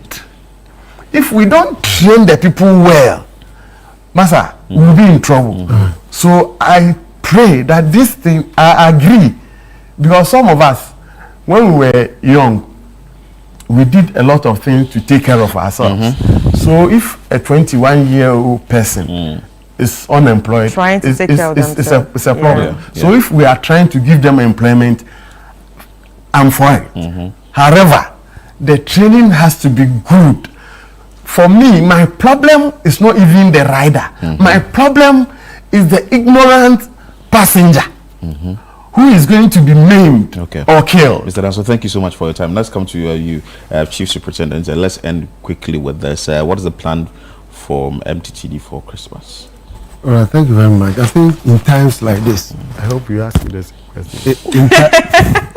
I think in times like this, if there was anything that all stakeholders in road safety space will come out boldly and offer services to our compatriots, it is now. So I call on the transport operators, GPICU, Cooperative, Protua, STC, Metro Mass, VVIP, PM Express, among other plethora of operators in the transport industry, that we are at your call. Okay, we are ready for you to crisscross with us across the country, and we will support you with whatever support you need. However, we appeal from the police headquarters through our 25 police regions and our divisions and districts and stations, and all the lorry parks you see traffic police officers in their white tunic and reflective jackets engaging you on daily basis on your pre-trip preparedness for this Yuletide, before, during, and after. Because a year by now, between the Christmas month, we lost so many. We don't want to. We think that in the 24th, 25th, 26th to 7th, we lost many we shouldn't have. And therefore, it is first our proactive strategy, as I'm here, and our commanders are all over the media. We want to thank you. Continue to offer us this precious time to engage our clients who are busy and expect us to deliver these services, of our proactiveness of informing them that if you have a vehicle, please, in times like this, maintain it well. Maintenance also has everything to do with servicing and checks. And because this day there is going to be a long holiday, he may not go to the mechanic, so get it done properly. And it should be in the hands of a safer road user, who is a driver, who is licensed and competent and experienced, particularly those who are using the commercial vehicle. And such should be permitted at the lorry stations by our station masters, as I've called on them. I know they are helping us, and they will ensure that in times like this, people come raw as they are as drivers, and not taking any intoxicated, liquid substances. And we do this with them at the lorry station. We are also teaming up with corporate Ghana. We will be on the road beyond the station. That if you do what you are told, fine, inconsistent with the Road Traffic Act and the Highway Code. So that if you come on the road and engage in excessive speeds, you are found drunk or you are behaving as if you are intoxicated, the law mandates us that we should stop you. We should look for alternative vehicle for the passengers. By you, the law says that we should keep you until you become sober. How many men are you deploying for the question? You are deploying, it's going to be also region and division and district based. And therefore, you're going to see across the country, that's in the 25 police regions, police officers are going to be deployed, and as they are there all over. In Accra, we are going to intensify it than you see usually. I'm not going to put numbers to it. Okay. But what you know is that all our subsisting regional MTTD divisions and districts that are populated with trained traffic police officers will be deployed to ensure, in times like this, to direct and control traffic diurnally and nocturnally, to ensure that the rush hours are a bit comfortable for the users, and also ensure that people who infract are prevented, and those who are detected as repeat offenders will be arrested and processed. So I will take this opportunity to also thank you, and also thank all Ghanaians that in times like this, it is time to merry-make. It has to do with Christians that are celebrating the birth of Christ, isn't it? It is peace we want on the road. And therefore, if the safer rules are coming, we expect that you be safer road user. And you don't put up substances that will ensure that you become incompetent, aggressive, and sometimes you drive dangerously. Carelessly. So that we all, before, during, and after, we will present ourselves into the new year, where we will engage. For the first time, I want you to live and see how police will transform from in-person traffic law enforcement to automated enforcement. Thank you so much, Chief Supo. And Mr. Danso, briefly on that and your final words. I want to thank drivers, good drivers that are doing the things we expect them to do. You know, transport is what develops the country because we have to move goods and people. And so I'll thank the drivers. However, my caution will be that there are 5 things they should do for us. Number 1, they should reduce speed. Okay, 2. Number 2, drunk driving. Now, what I have heard is that they don't take alcohol because the police will detect it. So now they mix concussions. Something that I hear it goes my mind. They say they mix tina with some substance and then they'll sniff it, and it hides them more than alcohol, and the police cannot detect it from their mouth. Anyway, so that's the second. So that's the third one. The third one, wrongful overtaking. Okay. These are the things that causes accident. And you see, Chief, I'm telling you on authority, every mistake that a driver commits on the road, I have committed some before. It's just that it has taken formal training and education to refine me. Good. So what's the fourth point? So the fourth point is overloading. Oh wow. Then the last one, which I'll beg of them, is fatigue. If you are tired and you are behind the wheels, your senses of judgment is impaired. And so these are the things I'll beg them that so that this year, this December, the crashes should come down for us, so that all of us will enter the new year peacefully. You are really an instructor.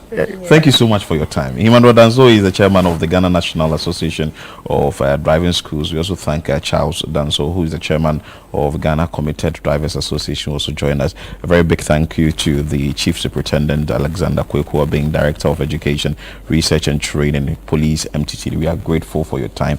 We have a lot of messages. I don't know if we can be able to read them before we go on a break. Chris, what do you think? Yeah, I think we should read some of them. I'll just read, say one or two, and then we'll go on a break. Our road is not safe because the street lights are not maintained. What are they doing about it? Good morning. Great information on the road safety. Please, is our road safe? Our drivers is blind, or our drivers are blind because they don't see the road markings. 80% of Ghana roads have their markings faded and some have none at all. What are they doing about it? And this is from Daniel. We'll take a quick break, and then when we come back, we will read the rest of the messages.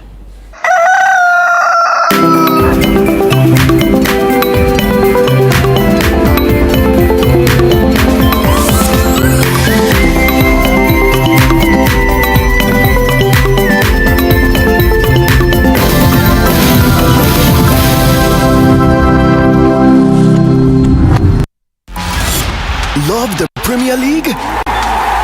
Your DSTV premium subscription could get you there in real life, Charlie. Stay connected for your chance to watch the Premier League live. Man U versus Man City at Old Trafford, or Arsenal versus Man U in London. Stay connected to score with DSTV Premium. This promo is regulated by the NLA on the Caritas Lottery platform. Terms and conditions apply. Hello, Auntie Abena. You won't believe what just happened. Grandma received her 4 TVs. 4 TVs? Yes, 4. Okay, I'm coming. I'm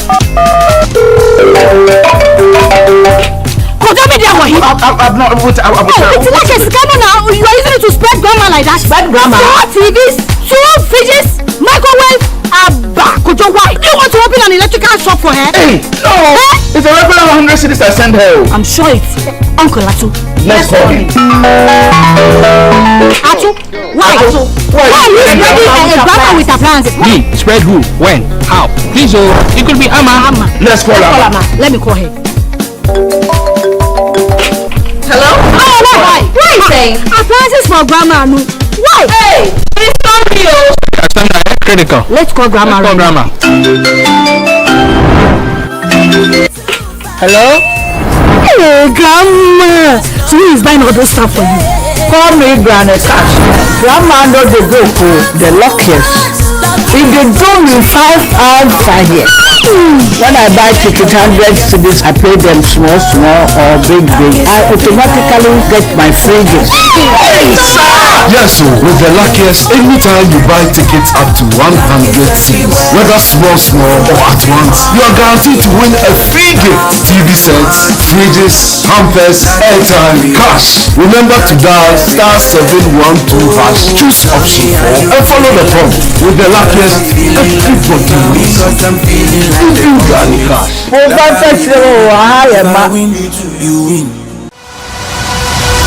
In December 2023, the biggest play in the history of African theatre made its debut. God of Iron, I stand on oath. You saw it.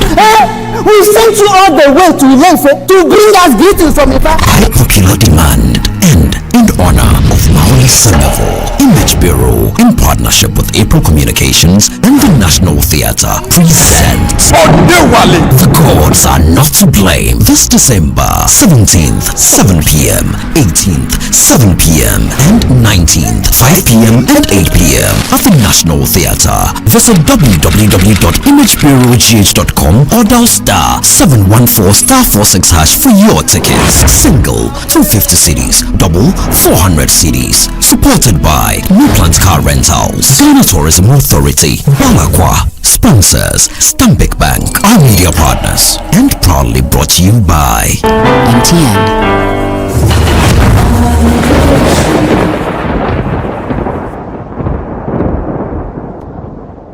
Christmas, my favorite time of the year. This festive season, Volta Serene Hotel invites you to experience the magic of Christmas and New Year like never before. From 20th of December to the 1st of January, step into a world of joy, music, laughter, and celebration. We begin on the 20th with a soulful carols night, filling the air with warmth and melody. Then, on 23rd and 24th of December, arrive in style as we welcome you with fresh coconut and local treats. Christmas Day brings pure delight, exciting moments for kids, relaxing escape for adults, and an elegant all-white dinner under the stars, crowned with a spectacular fireworks display. On Boxing Day, embrace culture and rhythm, from picnics and traditional dance to an unforgettable high life and old school night. As the week unfolds, enjoy movie night, live music, karaoke, and endless fun, until we welcome 2026 with a breathtaking fireworks show on New Year's Eve. Special Christmas packages starting from 4,050 for individuals, 5,250 for couples, and 8,900 Ghana cedis for a family of 4 for 2 nights. Call or WhatsApp 0541 539 867 or 0362 025 243 to book your experience today. Volta Serene Hotel. Feel the serene touch. This is AFCON, my friend. Everything is a competition. Everything.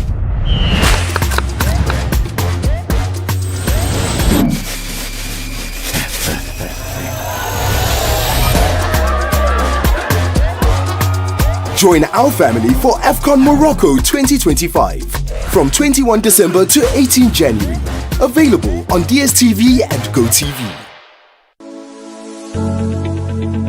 The National Petroleum Authority hereby cautions persons engaged in illicit storage and trading of petroleum products to comply with the regulatory requirements to operate in the downstream petroleum industry.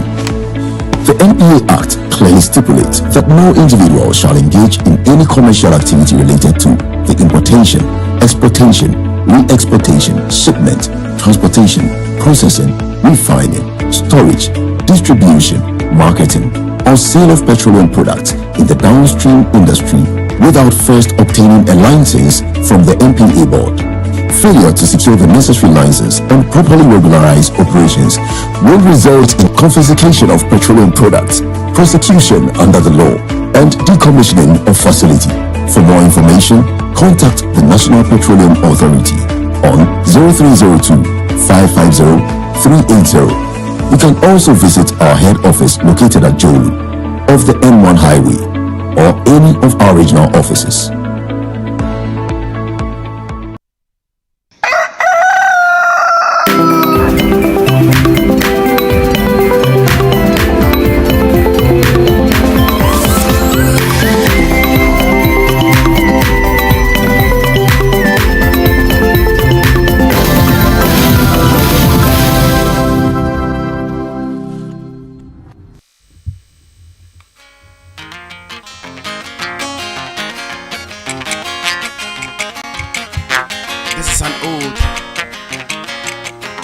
Mother Africa. My name is Kweku of Ghana, and my story is to tell the love Africa brings. Give me my freedom.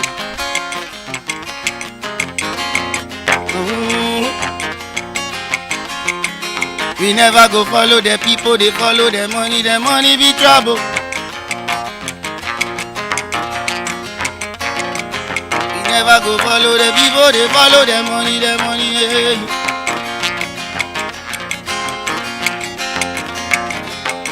Oh, give me my freedom, no local ligi. Plenty, we dey suffer for pocket. Market empty, Papa no work. Mother come see, Father comes on. Africa, everywhere you go, Africa. Africa, trouble, Africa. Sunshine, Africa. Bad road, Africa. Corruption, Africa. Yeah. I follow my heart and I follow my soul. Promise my mother I'll always be home. Feeding the chicken and feeding the goat. But for now I be going, I'm going to grow. Charlie, the system they make are the craze. Plenty wahala, nobody won't pay. Struggle every morning, your mother complain, your father complain, nobody maintain. Money be power, the money be hour, no pain, no gain. They under fire, you work and retire, you find your desire. But life is too hard, so you call him Messiah. Who is Messiah? The one in your prayer. But every Sunday you be feeding your pastor. The system disaster, the rich will be richer, the poor will be poorer. Africa, Africa, everywhere you, Africa. Corruption, Africa. Sunshine, Africa. It's all mixed, Africa. You get some, Africa. You do some, Africa. Ooh.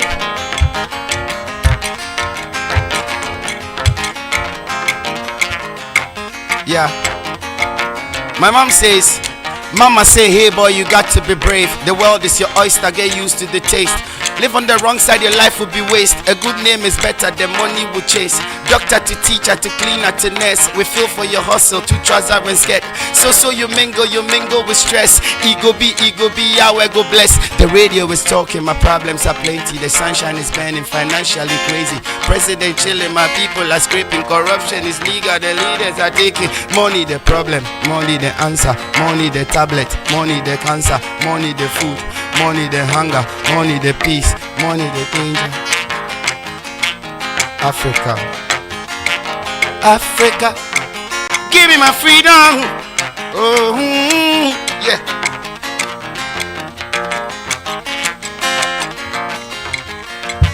Africa, Africa. Yeah, no. This next track is called I'm Ga, and in Ga we say Nanyung money no. It means I've got the blessings of the Most High. I've got the blessings of the universe, the creator of the universe for my life, and there's nothing you can do. Nothing you can do at all.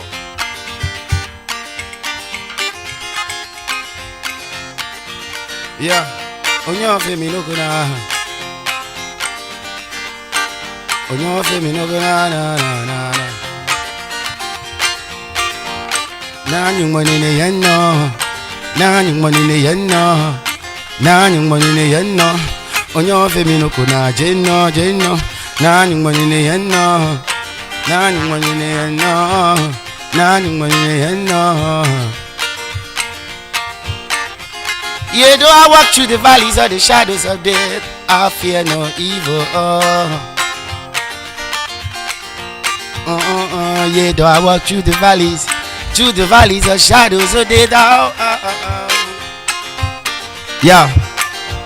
Okay, one shall me one be tonto, yes, Sunyami. Nyanyo concolon, cabo, amena, clone to some pions and pewille.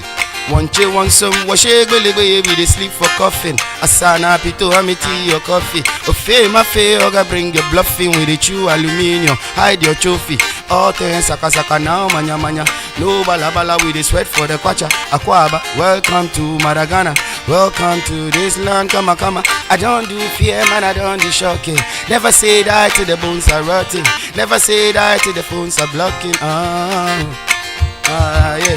Nani money ne yenno. Nani money ne yenno. Nani money ne yenno. Onyo femi no go na jenno. Nani money ne yenno. Nani money ne yenno.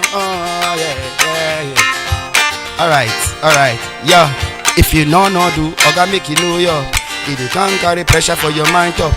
One rule for the dance, it is evil. It is man you who wanna think hot. Wanna think purple like a peacock. Salama Tubaka, go the fake cause, oh my gosh. She go do all, shake it for the paper, Oga with the dream tour. We don't walk. Give me the jollof, I don't want sauce. Going to Lagos on with my chop box. Party for there, drive a bus stop. Doko fan ice. We dey run this thing, no size. You know, fee buy, no price, Yeah, do I walk through the valleys of the shadows all day? I'll fear no evil. Come on, yeah, I say. Yeah, do I walk through the valleys of the shadows? No, I fear no evil. Oh, what came in? Nani money ne yenno. Nani money ne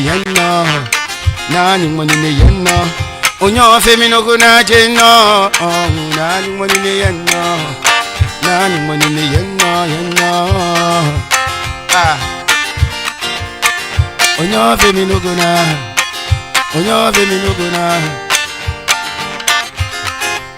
Nani money ne. Yeah, do I walk through the valleys? Yeah, do I walk no. Onyo femi no go na. Yeah. Yeah, do I walk through the valleys or the shadows of death? I fear no. For your blessings, your love, your grace, your protection now, all my life, Yenno.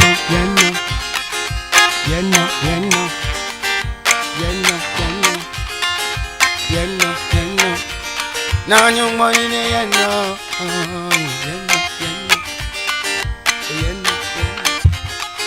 Onyo femi no go na. Blah. Jenno.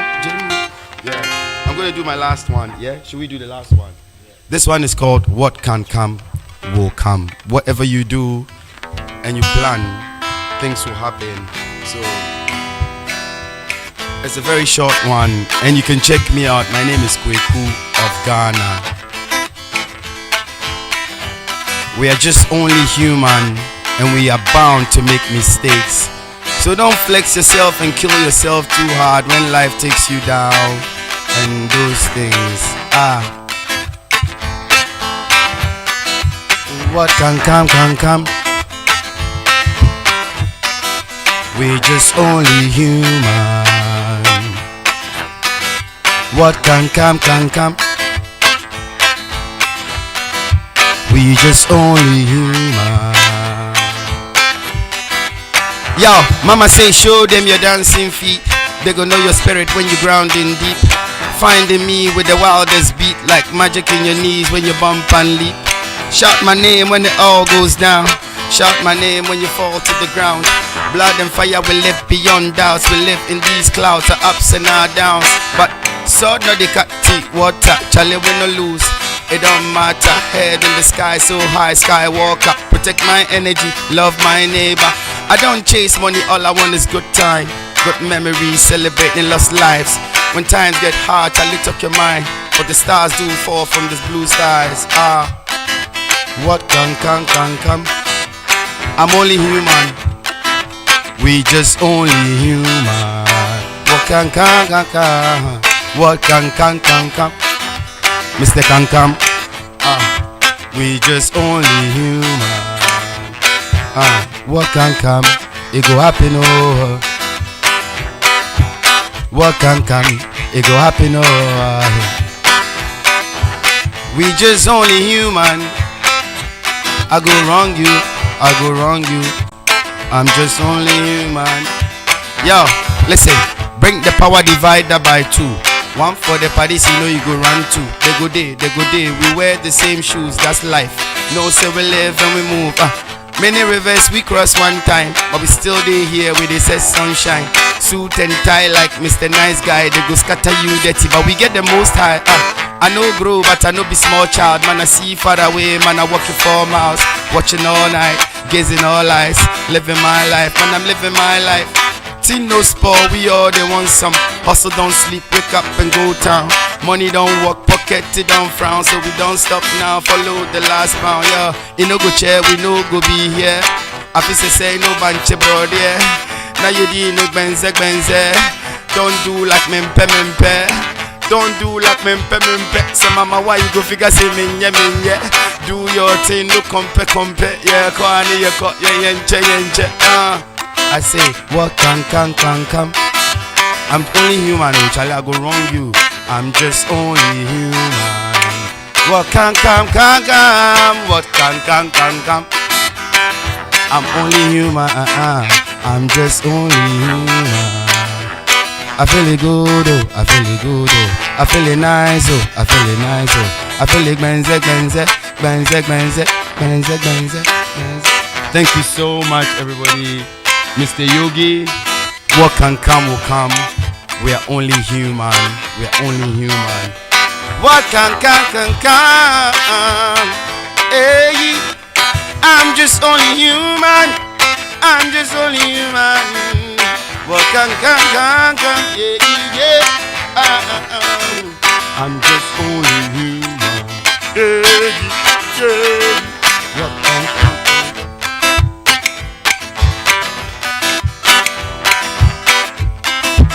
I'm just only human. What can come? I'm just only human. Thank you so much.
All right, welcome back. It's still Breakfast Daily, and we just got serenaded by KOG, and he's here with me to have a conversation. How are you?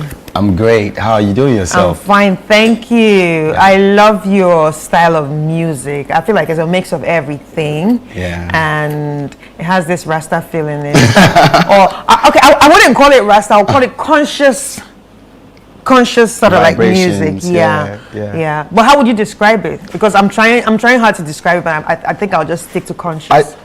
Well, my parents are strict, so I can't do anything silly on TV, or I can't do anything. And I have children, so when I do music, I try and make it as conscious as I can, because I know there's other people doing other music. So some of us also want to hug this side of the music where we speak about our ancestors and we speak about how we've been brought up and speak conscious and positively into the universe. So I guess that's the kind of music I love to do. Right. That's where I vibrate. Yeah. So how have you been? How long have you been doing this? For a bit, for a while. I live in the UK. I've been living there for like 20 years. But then to do it full time, maybe 8 years to travel with bands and tour and that kind of thing. But yeah, it's been fun being able. And how do people receive your music? It's incredible. This is like the second time I played in Ghana, and it's always very, very varied. People are like, "We've never heard of you. What is the kind of music you do?" And I'm always dumbfounded, because I just think music is that global that it should be able to, move from different territories. But yeah, Ghana has been incredible. People have embraced the music profoundly. I think there are a few people that also do this sort of music that you do, even though the numbers might not be a lot, but there are people that also do this kind of music. But who inspires you? My inspiration, there's so many of them from Ghana and across the world. I love the old, not even old, let's call them I love Pat Thomas, I love Ebo Taylor, I love those that paved the way for our music to get to where it is, high life music. What people here now have no idea.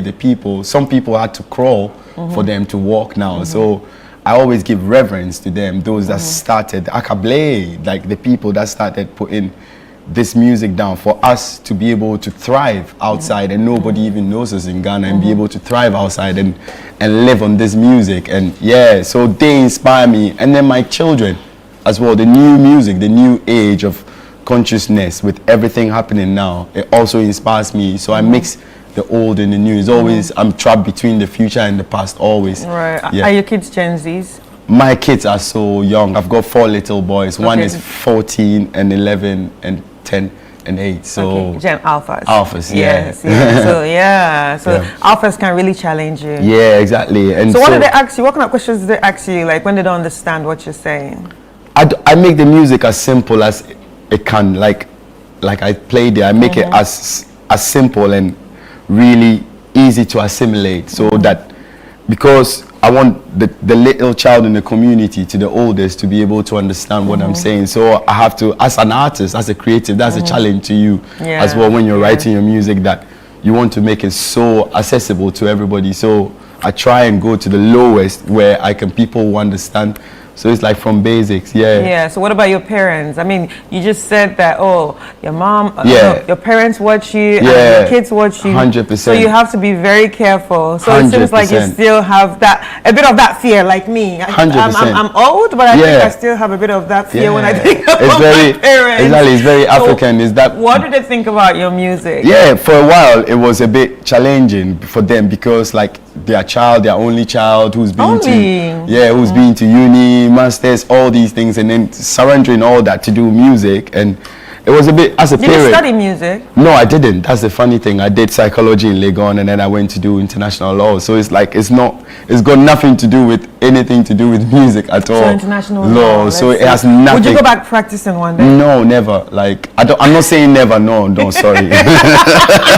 I said never too soon, but it's not something. At the moment, I love music, and there's so much facets to music that I want to explore before, if anything, So what are you listening to right now? At the moment, what's on your playlist? Oh my God, there's so many beautiful bands I listen to that I don't think a lot of people know them here. But let's try Etran de l'Air. They are from Niger, so it's like Etran de l'Air. They are a Nigerian band. I like Songboy Blues. I like very Tuareg music from North Africa. I love the other extents of music in Africa, because I'm not saying I love high life, but I feel like we have to listen to other places, other genres and other places to get inspired. So I listen to music from Zanzibar, I listen to Zawose Queens. A lot of music that inspires me. But what is it about the Sahelian music that you listen to, like Etran de l'Air and the people from North Africa? Yeah. What is it? Is it the instruments?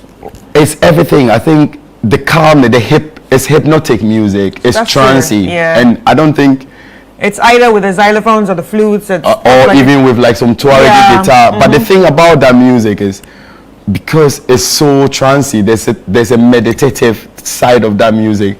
I come from West Africa, it's hard, it's like blah, blah, blah. So when I listen to that music, I can just relax, I can just chill. It's that kind of music that, and they are storytellers. They tell their stories across the desert, and it's such a beautiful craft way of the artistry still being maintained. When you watch, it's all ancestral music passed on from generations, and they're all griots, you know. So it's just another way of expressing music and loving music from. So, but then I listen to a lot of like incredible musicians here, Kwame Yeboah and all the top musicians. I always. So do you respect. think you will ever make music with you know, some of the musicians here in Ghana? Yeah, I have so much. have, like alright. that's why I came. Like that's really why I came. Just because I felt like as much as I play in UK and I play across Europe, home is always home. It's always nice to come and settle or have a little territory at home. So settle. Yeah. So what we're settling? Yeah, we're kind of settling that kind of thing. Yeah. So while you're here trying to settle, what are your thoughts about the Ghanaian music industry? I can't give a lot of, because I don't know much. Don't So know much having about an it. opinion will be really That'll be stretching it, right? Yeah, exactly. And I don't want people on my back. But like it's incredible.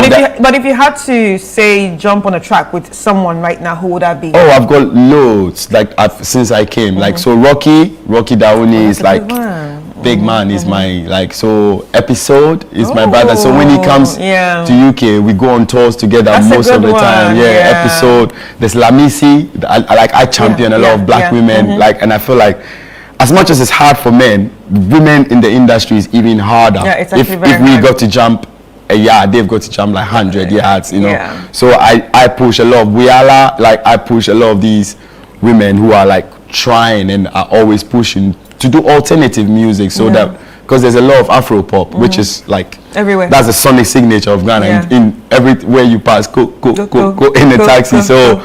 There's other women that do alternative music, like I'm saying, Wiala, and music that holds us down in Europe, and she can. So supporting black women is #1 priority, and men talking about our mental health. That's where my music really goes from, mental health and supporting where our music comes from. Wow. I like the fact that you talked about your mental health. I think Lil Wayne in his last album, Let It All, I forgot the title, but he talked about his mental health, and that was one of the first songs that he brought out, the vulnerable part of him. Why is it important for you to, you know, speak on the issue of mental health? Thank you so much. Like that's like, I think we come from a society that is a bit patriarch, and for a man to express, it's 100. It's fully. Okay, I like that. I like the sound of that. Yeah, I agree with you. Somebody has to say. One of us has to say, and it should come from a man. And how we are raised as men, like men don't cry, men can't express themselves. We hold so much the expectation of a man waking up in the morning to go hustle, knowing that, you know, there's a huge and men don't voice it out. And the number of suicide rates in the world amongst men is skyrocketing. So who's going to talk if men don't talk? If amongst ourselves, a man will get some funny disease and won't even talk. Women have WhatsApp groups. They share everything about their boyfriends. But men don't do that. In our WhatsApp groups, we talk about Arsenal and Chelsea. Like, you know, we don't talk about things that affect men. So I've taken that responsibility. All over Europe, my shows are all about mental health, about men speaking, about men opening up, about men, you know, reaching out for people, because men never do that. Asking for help is #1. So that's like my main thing that I do. The music I talk about is like, just don't hold it down. I've lost friends through suicide. I've lost friends who had diseases they couldn't even tell their partners, because as a man, you can't. It's like that's how we are raised. You can't cry, and it's like, no, I have boys, so I don't raise them up like that. I want them to be open, and so it's more of positive masculinity. 100%. Okay, so I like that. I like the fact that you are voicing out as a man, because a lot of men just expect women to speak for them, and when women start speaking, they say, oh, what about the man? But it's good that a man is taking some of us have to champion that. So you talked about patriarchy, and you talked about supporting women. Would you call yourself a feminist? I don't have to be a feminist to support women. Like I feel like that a lot of people, if you're going to talk terminologies and that, like you're going to trap yourself because then there's black feminism, then there's white feminism. Yeah, exactly. So I just think as men, like we should just open our eyes and see the struggles that like a woman has to go through to even get grades. Like I went to Legon to even move away. It's just I went to places. Even get grades. Exactly. Do you know what I mean? You know what I'm saying? Grades. The women. So you know. All right. To get you know. So there's so much. So if we are not talking, who's going to talk for our women? Right. Like, anyway. It's been a great conversation. I really enjoyed this conversation, Mr. KOG. What's KOG? KOG means Kweku of Ghana. It's nothing fancy at all. Kweku of Ghana.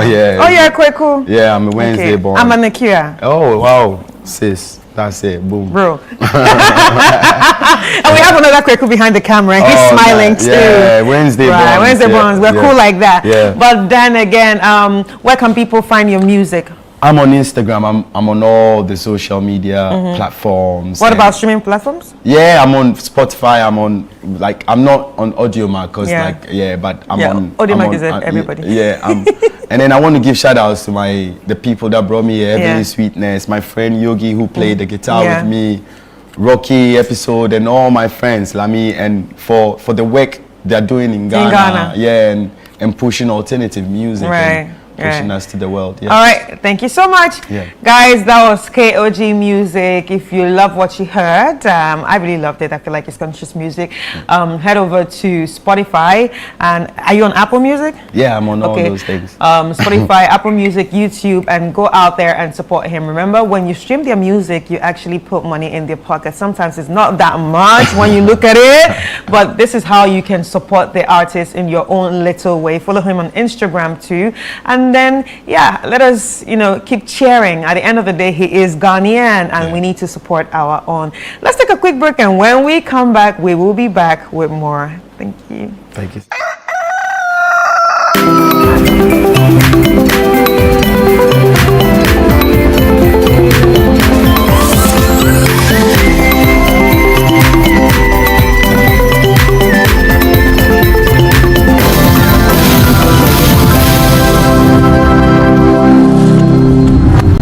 Get ready, Africa.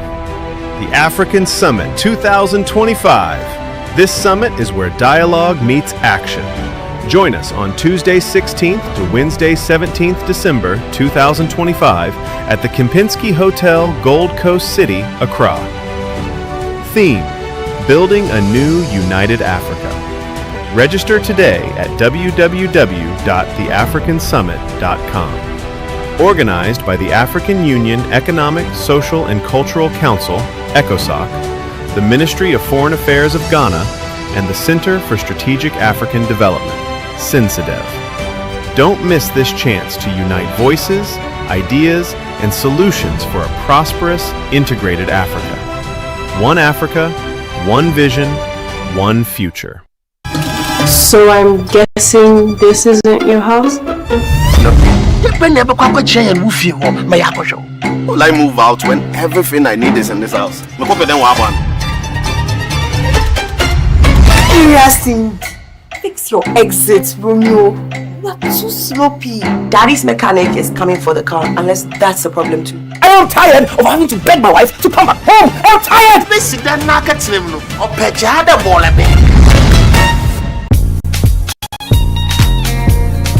Hello? Hello, Auntie Abena. You won't believe what just happened. Grandma received her 4 TV. 4 TVs? Yes, 4. Okay, I'm coming. I'm not able to. It's like a scammer now. You are using it to spread grandma like that. Spread grandma? 4 TVs, 2 fridges, microwave, Kojo, why? Do you want to open an electrical shop for her? Hey, no! It's a regular 100 cities I send her. I'm sure it's Uncle Atu. Let's call him. Atu? Why? Why are you spreading a grandma with appliances? Me? Spread who? When? How? Please, it could be Amma. Let's call Amma. Let me call her. Hello? Oh, no, why? What are you saying? Appliances for grandma, no. Why? Hey, it's not real. Critical. Let's call grandma. Let's call grandma. Hello? Hey, Grandma. So who is buying all those stuff for you? Call me Granny Cash. Grandma know the joke, the luckiest. If they do me 5 hours 5 years. When I buy ticket 100 cedis, I pay them small or big. I automatically get my free gift. Yes, so with the luckiest, anytime you buy tickets up to 100 cedis, whether small or at once, you are guaranteed to win a free gift. TV sets, fridges, hampers, airtime, cash. Remember to dial *712#, choose option 4 and follow the prompt. With the luckiest, everybody wins. Even Granny Cash. Hey, Pam! Woni pa boni papa enti wo fie na sili aye fefe wa ha na meme dem de me dua na aka ko me de when ye sili no when ye POP ankasa e bani sa wo pe plaster board installation POP cement POP fiber and afa se bani sa yenye sili papa ma e ye POP sili dia ene na e Anas Boy Enterprise POP o yemawa wo dem ju fan air conditioning wa wo da wada na de ensenya me ye tie me pa ba ko nkyere ye chi mesrew na nya bia minister ba no na me pesa mesre na obetime hu ya mobo no ama ye bi owo payment plan and one is only 70% akoma no 30% owie ya rotuaka ubehu Anas Boy Enterprise e wo Central Hill opposite ICGC Church Amasaman before police station traffic light na so kwa and afi pokwase awosi Pantimpo Canada Junction friend 0246 113 461 Anas Boy Enterprise obema wu fie abright.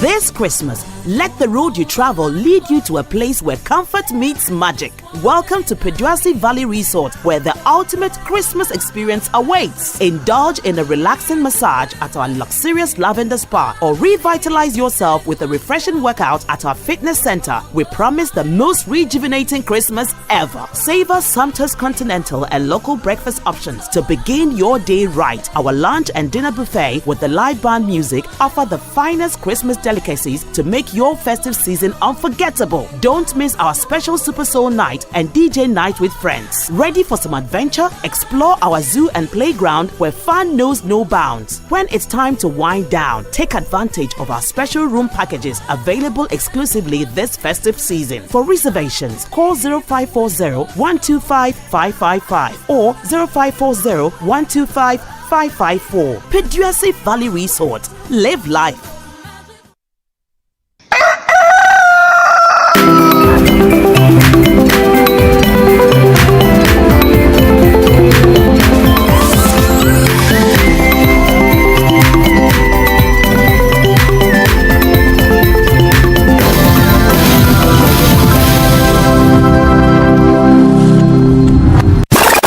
Christmas Eve, skip the ordinary and step into the extraordinary. Welcome to the Situation All White Party 2025, where the music never stops, the energy never drops, and the fun never ends. Celebrating grand style with great music, irresistible food, and an atmosphere that screams good vibes only. Date 24th December 2025. Venue Good Park near the Accra Mall. Time 8 p.m. till late. Dress code, it's an all-white affair. Get ready for electrifying live performances from Kofi Kinata,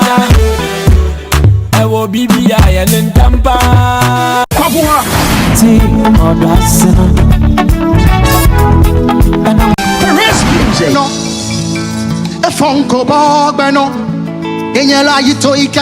Inchin Chin Band,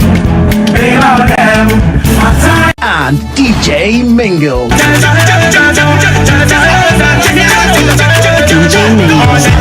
Your best all-white fit. Bring your dancing shoes and let's light up the night together. Book your tables now. Call 0205-973-973 or 0558-973-973. It's Christmas Eve. Don't miss it.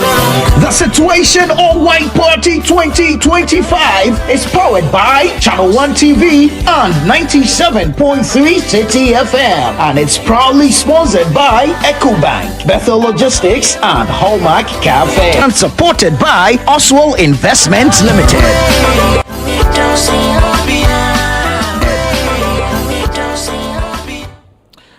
And of course, call the number 0205-973-973 or 0558-973-973 to be part of this event. Please, to be part of this event. And we are definitely going to have more conversations on this on the show. And in studio is a TV presenter, a marketing and communications executive here at CTFM and Channel 1 TV. Kweku David. Yeah. How are you doing? I'm good. How are you? Situational White Party. Yeah. You have like 12 days more, right? Today's 12th of December. So we're counting down. We're counting down. Yeah. How's it going? How are the calls going? Oh, okay. So let's put it this way. If situation was tomorrow, we're ready. That's what I want to say. Fully booked. Yeah. I mean, I think that we have people who want to call, and they should do so ASAP. Again, the number you put out there, 0205-973-973. Call the number right now. As you're hearing us in the conversation right now, call the number. If that number is busy, there's another number, 0558-973-973. This holiday, it's the party that shuts down all parties. Yes. Once we do situation, we are done. The year is over. Yeah, there's nothing more to do. You do situation into Ebo Noah's Ark.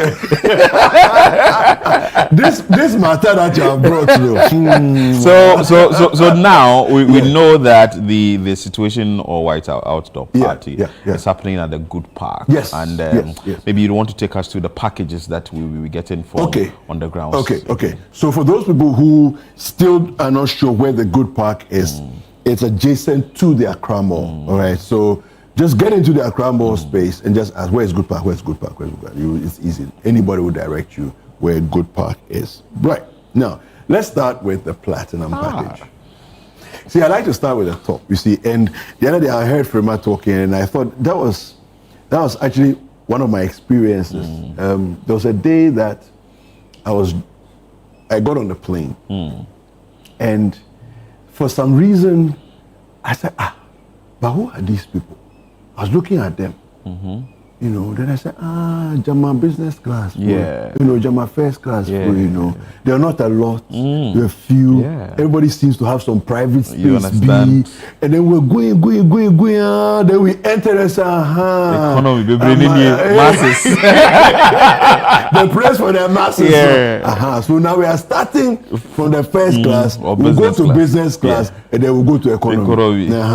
All right, so we'll start from the first class, right? So in the first class, which is platinum, but it's interesting because situation, platinum always seems to have more people from last year's experience. Oh, wow. Yeah. Which I found very interesting. It means that, Channel 1 viewers and CTFM listeners, so they are all first class type of people. Yeah, and like the plain thing you cited, if they give everything unlimited. Yes. And if they are going to give, they just roll the curtains. Yeah. And then you in the economy can see. No, you can't see what's going on there. We'll draw the curtain. When we draw the curtain, you see that the experience is different. Yeah, so tell us the package. We're going to go through, and there's a bottle of champagne that's on your table. So each table, regardless of the package, each table seats 8. Okay, that's the standard arrangement.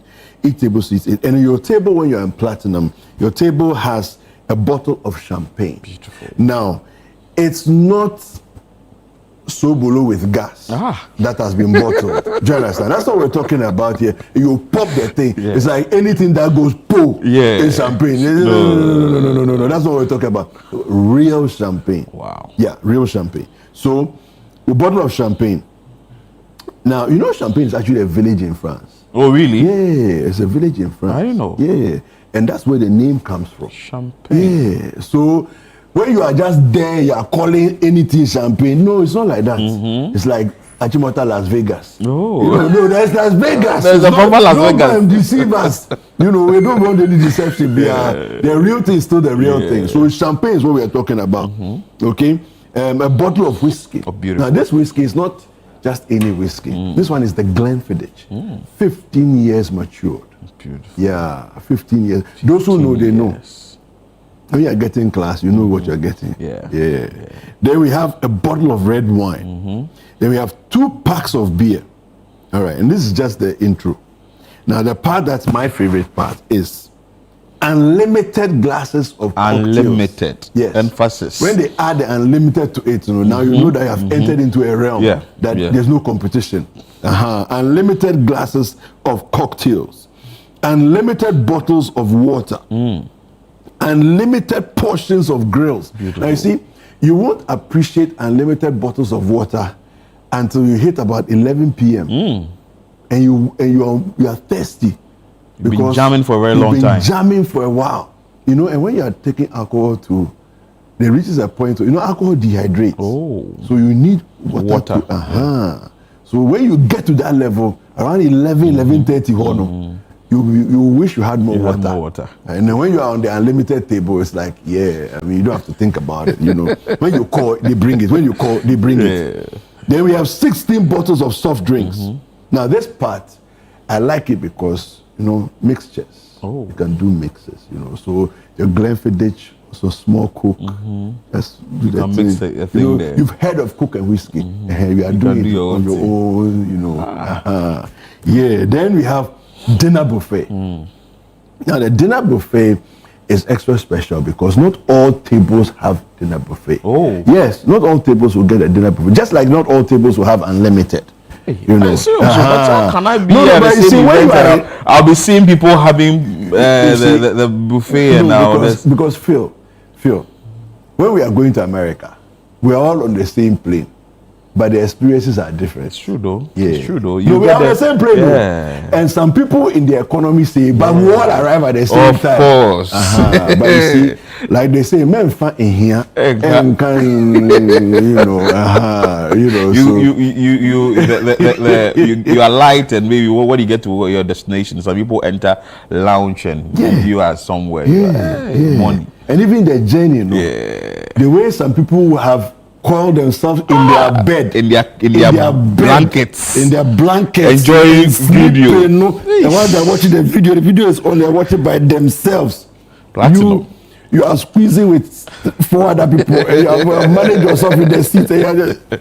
It's different. Platinum. It's a different platinum experience. And then we have a dedicated waiter. For every platinum table, there's a dedicated waiter. This doesn't show up in any other package. I can guarantee you that. Only platinum. Only platinum. That's the first class of situation. 15,000 for 8. That's all easy. Okay. Good to go. You can do the math. And see how much each person will pay. You see. So this one, no long talk. Simple. Like one person yesterday, we had a call, and she said that, look, I just tell me about the experience I'm going to get if I get a platinum table. And then one of our comms executives just walked her through. It was about 3 to 5 minutes conversation. She said, listen, I've heard enough. Yes, make payments. Make payments. Simple and short. Make payments.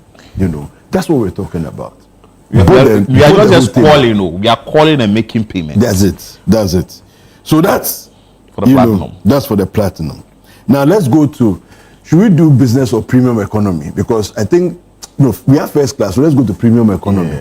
So premium economy is nice. You see, it's nice, but it's not. It's definitely better than economy. Yes. But it's not first class. It's not first class. It's not first class. You see. So give us that one too. Yeah. So at diamond. Least we can't the platinum.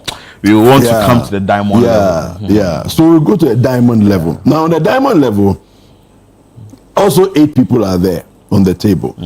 A bottle of whiskey. Now this one is also Glenfiddich, right? But it's the 12-year maturity. Beautiful. Yeah, 12-year maturity. Now you have 2 bottles of wine. Notice that there's no champagne on this table. Okay. The champagne is for the It's for the first class people. The platinums. Yes. So we have 2 bottles of wine, 2 packs of beer, and here is where the difference has been made more clear. There's no unlimited at this point. So you'll be given a number. 16 glasses of cocktails. Okay. When you do your 2 rounds, for the 8 on the table, that's it. It's done. Unless your neighbor is okay with the 1, and then they can share their extra 1 with you and say, the one that I didn't use, no, you can have mine. So maybe you can take the one around 10, 11, and take the second one around 12, 1, 2. Yeah. Manage it. So choose your table mates carefully too. You see, because like okay.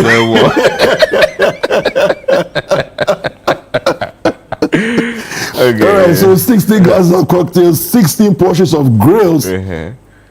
This one is a little painful for me when I think about it, because 16 portions of grills. Charlie, now your eye can see Kina. Your eye can see Kina. The milk and honey is flowing, unlimited grills. So and then yours is finished. If you want to enjoy more, you should come for platinum. I'm saying maybe we can see what diamond people. So 60 portions of grills. When your 2 portions are done, they are done. But at least it's better than economy. By economy, where you get there, I'll tell you the advantage. Oh, you just finish. So 16 bottles of soft drinks, 16 bottles of water. This one will be impactful after midnight because your bottles of water are finished. Now you want more water. You want more water. You see. So then there's a dinner buffet for the diamond people as well, which of course doesn't show up in economy. Oh, okay. Yeah, on the gold package, there's no dinner buffet. So let's go, and that one is 12,000. This is diamond. It's 12,000. Okay. Then we go to the gold package, and the gold package is 9,000 cedis. Now, for 9,000 cedis, what you're gonna get, and it's very good. Yeah. You know, it's just that you see, you are still on the plane. You will still arrive in the 8 hours in America. They'll still ask you chicken or beef. You will still get your chicken or beef question. But you see, the thing about platinum is that they come to you even before the doors of the plane close.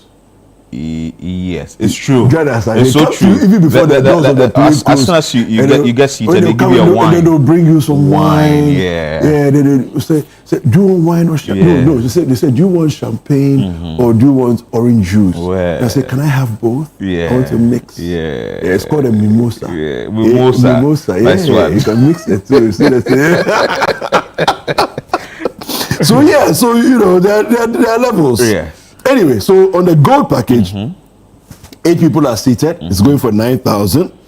The good thing about the gold package is that no matter what the perceived limitations are, you are still going to have the full experience of situation of everything else. Exactly. Of everything else. So the great music, the jamming, the dancing, the networking, all of that. You're going to have it. You're going to still experience all of that, you know. So, a bottle of whiskey.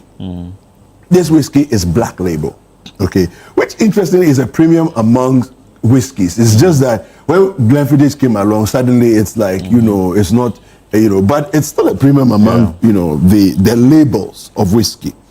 2 bottles of wine, 2 bottles of beer, 2 glasses of cocktails. We have 8 glasses of cocktails, 8 bottles of beer, 8 bottles of beer, 8 glasses of cocktails, 8 bottles of water, 8 bottles of soft drinks, and 8 portions of grills. 1 portion per person. Yeah. Phil. Or you can manage. But you know why I want to tell you the advantage. Tell me. You know you know what they call popular stand. Yeah. Good. When you go to stadium, you get to the popular stand. Yeah. The kind of vibe you get in the popular stand, you not get in the VIP or VVIP. Yes. And even Heritage Caravan. I'm told that when you are going the buses. The buses. The popular stand bus. The vibrant one. And you know you get people there who be vibing more and all that, they be giving all the fun. So like you've indicated, you are in economy, you are in there, but at least the kind of conversation you have with someone or the kind of vibe you have with someone in economy, you don't have that same conversation with somebody maybe in the business or in the first class or something. But our viewers, they can do matricle. The vibing people, they can easily enter platinum and leave you. But that doesn't still mean that there's no vibe there. See, popular stand, no matter what it is, there's still vibe there. So no matter what your budget is, we still have something for you. So true. Whether 9K, 12K, 15K, that we have something for you. No, well, I mean, that's definitely true. It's just that, I mean, when I think about it, sometimes I think it will pay me when my girls are finished. Well, let's see how that one. There's no dinner too. But I'm also told that there is sort of like a package that can be done for corporate organizations and also individuals who would want to call. What it is, the tables will not change. Yeah. But what it is that if you're a corporate organization, you're a bank, you're a financial institution, you're a manufacturing company, whatever it is, and you want to celebrate your staff, you want to throw a party for your staff, you don't have to overthink it. Yeah. At this time of the year, don't need to overthink it. No need to now call in events people, lighting people, stage setup people, all those things. We've done everything for you. Yeah, sure. All you have to do, secure a table, let your guests come, and then we're good to go. And you see, as much as it's a party, it's a party that is a 360 kind of experience, in the sense that it's a party with a concert feel, it's a party with the jamming vibes, it's a party with all the different aspects to it. The Christian vibe is also going to be there, so you should come. We'll talk about that in just a second. So you've gone for a party, but I mean, when you throw a party, how many times do celebrities pass through to come and sing for you? Sure. Right? How many times you experience that? It's a rare experience, right? But a situation, we don't only have one celebrity passing through, celebrity musician, a number of celebrity musicians are passing through to give us the best of the best of their music. Yeah. You know, so if you're an Aquaba fan, you're going to enjoy. Yeah. If you're a Kofi Kinata fan, and who doesn't love Kofi Kinata? I mean, it's a great. Somebody even called and asked, "Are you people serious?" Kofi Kinata is actually going to come through. Oh, he'll be there live and colored. Trust me. You know. So then we also have Perez Music coming through as well. Now Perez Music, he is fast becoming one of the top gospel hits of our era. You know. And I love the fact that we have this movement. When I say movement, it's just a figure of speech, but there's a period that just before midnight, he will take us over and take us into the bliss of Christmas Day. You know, yeah. You cross over to which ark? Yeah, so we will take us into Christmas Day, usher us into Christmas Day, you know, the right way, you know, with worship in our hearts, gratitude on our lips, just giving thanks to God and taking us in there. And then in Chinchimban will then you know, it's a menam kwanso, me about them. But no, not please, not in my house. It's okay. Yeah, but they are going to, you know, in Chinchim, easily one of my favorite bands. Yeah. In, I don't know, I think their last 10 years, They're easily, solid. One of my favorite bands in the last 10, 15 years. You know, they are incredible, you know, and to see what they did recently with the Inchinchim experience and all that, and they're coming off that, they're going to be giving us an amazing, you know, experience at Situation. I'm really looking forward to it. Looking forward to it. Yeah. Wow. And we're going to have DJ Mingo. So DJ Mingo is on the bill. Yeah. But even more than that, we're going to have the Rave Master. Rave Master. You know, and look, and the Rave Master is an enigma. Yeah. He's a phenomenon. Because when you see him on the mic, well, it's a little bit like you. I mean, you almost don't realize that these people are news people. Yeah. You know, these people are proper, not even like, it's proper news people. You know. So Rave Master will be on with DJ Mengel doing his thing, and of course, there'll be others on the bill as well, but not everybody, you know, is going to be free. So DJ Abeku, for example, will be firing on the turntables as well, holding us down. There's going to be a lot of fun. Situation is going to be an amazing experience, and for anybody who says that, look, they deserve to wind down. The year has been a long one. It's been a challenging one. whether it's been good, bad, the ups and downs, whatever it is, all of us deserve a moment to be able to chill, to relax, to let off some steam. I wish 24th is tomorrow. Anyway, I know. Kweku, sponsors. Yes. They are holding us tight, not for them. We won't be able to do this. Absolutely, absolutely. Yeah. So big thank you to EcoBank. Beautiful. Big thank you to EcoBank for holding us down. Big thank you to Bethel Logistics as well for doing this. Big thank you to Hallmark Cafe. And then of course Oswald Investments as well is heavily supporting us as well and making sure that we're wrapping this up, situation in grand style this year. It's gonna go up a notch for what we experienced last year. It's definitely going up a notch. And if you were there last year, you don't want to miss this year. Beautiful. So make sure that you call the number 0205 973 973 or 0558 973 973. Kweku has said a lot. He has said it all. So if you don't come, it's your own cup of tea. Kweku, thank you so much for coming. You know that every year since we began, Verve Duvernay has always been on the platform of Situation as well, and Bushmills as well has been with us for the last few years too. So big thank you to all of them. They're also part of the experience. Thank you so much. I'm looking forward to it. Yeah. So thank you so much, Kweku, for your time. We still have more for you on the show. This is Breakfast Daily here on Channel 1 TV. We'll be back with more.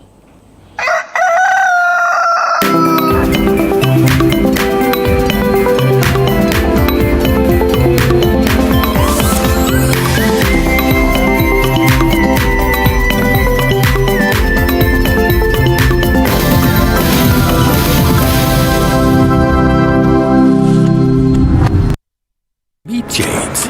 James has been searching for happiness for years. So we asked locals to point him to the source of their happiness. Until one fateful night, when his search finally came to an abrupt end.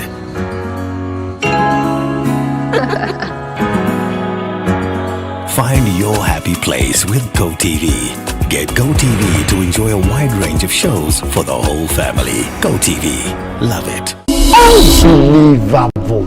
Said you have a city and the Amama Kai or baby and home fair. Wow! Hello, Miss World. Hello, Ajimara. Now I hear now what to say. Me who yo, madam for be ho e wakase.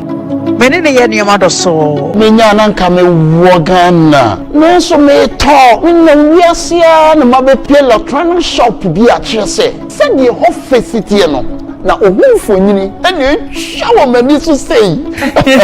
Me ba better gold, diamond, jewels, nickels, pearls, blinkers, everything. I'm a girl. Shimmer of international waters. Wow. Obwa, onye buchiri bia. Obwa wani breno. Yankona no koso.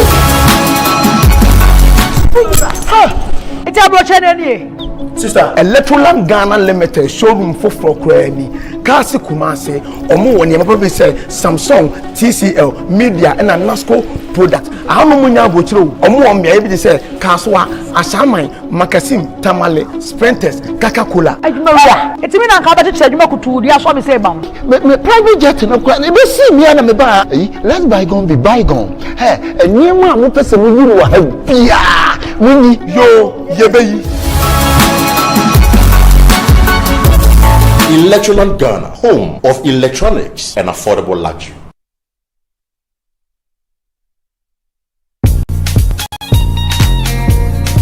Hello, Auntie Abena. You won't believe what just happened. Grandma received her 4 TVs. 4 TVs? Yes, 4. Okay, I'm coming. I'm not able to. It's like a scammer now. You are using it to spread grandma like that. Spread grandma? 4 TVs, 2 fridges, microwave, Abba. Kojo, why? Do you want to open an electrical shop for her? Hey, no. It's a regular 100 cities I send her. I'm sure it's Uncle Atu. Let's call him. Atu? Why? Atu? Why are you spreading a grandma with appliances? Me? Spread who? When? How? Please, it could be Amma. Let's call Amma. Let me call her. Hello? Why? What are you saying? Appliances for grandma, no. Why? Hey, it's not real. Critical. Let's call grandma. Let's call grandma. Hello? Hey, Grandma. So who is buying all those stuff for you? Call me Granny Cash. Grandma know the go for the luckiest. If they do me 5 hours 5 years. When I buy ticket 100 cedis, I pay them small or big. I automatically get my free gift. Hey, sir! Yes, so with the luckiest, anytime you buy tickets up to 100 cedis, whether small or at once, you are guaranteed to win a free gift. TV sets, fridges, hampers, airtime, cash. Remember to dial *712#, choose option 4 and follow the prompt. With the luckiest, everybody wins.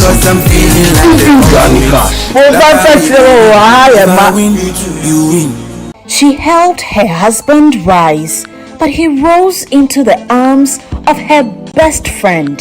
This Friday, Chris Carter and her sisters dive deep into a story of betrayal, heartbreak, and tough choices.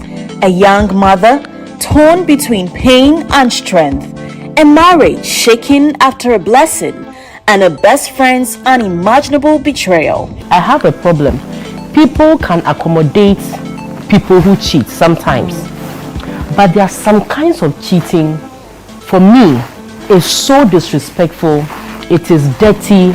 It's all, for me. I can liken it to living with an enemy. My best friend. How did it start? Before a man moves away from his partner to go seek solace from another woman, there's always a reason. As to whether the reason is a good reason or not is another case to diagnose. Join Chris Carter and her sisters this Friday on Sister Sister as they unpack this emotional letter. Tune in this Friday at 9 p.m. only on Channel 1 TV. Sister Sister. Real stories, real women, real conversations. Sister Sister is proudly sponsored by Gino and Kivo Pepper. This Christmas Eve, skip the ordinary and step into the extraordinary. Welcome to the Situation All White Party 2025, where the music never stops, the energy never drops, and the fun never ends. Celebrating grand style with great music, irresistible food, and an atmosphere that screams good vibes only. Date 24th December 2025. Venue Good Park near the Accra Mall. Time 8 p.m. till late. Dress code, it's an all-white affair. Get ready for electrifying live performances from Kofi Kinata,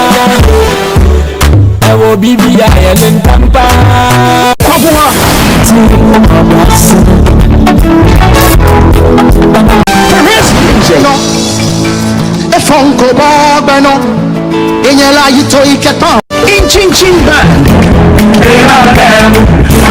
and DJ Mingle.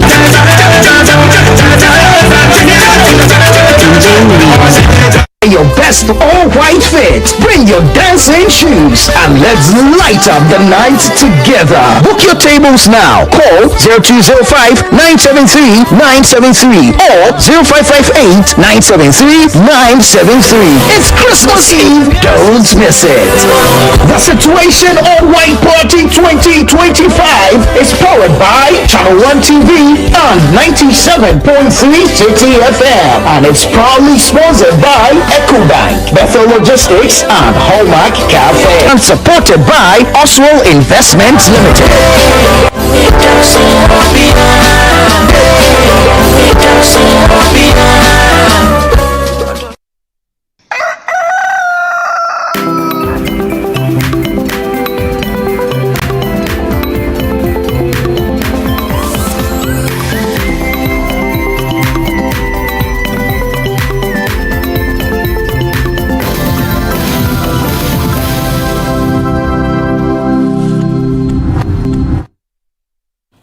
All right, welcome back. It's still Breakfast Daily right here on Channel 1 TV. And of course, it's still Friday. That means the weekend is here. And excitingly, that means we're getting closer and closer and closer to the Situation All White Party. And this conversation we're about to have is one that I love because it's still talking about Situation All White Party. But today we are going to be talking to another sponsor. And these are the ones that will be handling the food. Yeah, the food. That's why I'm happy. That's why I'm happy. It's very important. After all the dancing and all of the shouting and all that, you gotta eat. You feel the story. You gotta eat. All right, so ladies and gentlemen, we are going to be speaking to Chef Rafiatu Yusuf, Head of Production and Operation Manager for Hallmark Cafe, and Williams Joshua Kwaku, Business Innovative and Strategy Manager at Hallmark Cafe. How are you? Doing good. Hi, Chef. Hello. It's been long. How are you? It's nice to see you again after a long time. I know. And you're at Hallmark. Yes. And I trust you. Your food. look. Guys, it's Hallmark by Speedy Nurse. And it's Chef Rafiatu. Her food is good. Thank you. Her food is good. You need to eat her food. Oh, you need to eat her food. Her food is so good. Maybe right after the Thank show. you. Yeah. Don't worry, I got you covered. She got us covered. So that means she got situation we go to. Yeah. She got them covered, but today they got us covered. Yeah. All right. So the situational white party is in the corner. I heard Philip saying 12 days. Yeah, 12 days. Yeah, Because today 12 days to go. And yeah, what are your thoughts about this whole thing? I'm going to start with you, Mr. Kwaku. Okay, so it's a great thing to, be involved in the situation, and we're happy to come on board as sponsors and also giving the food out.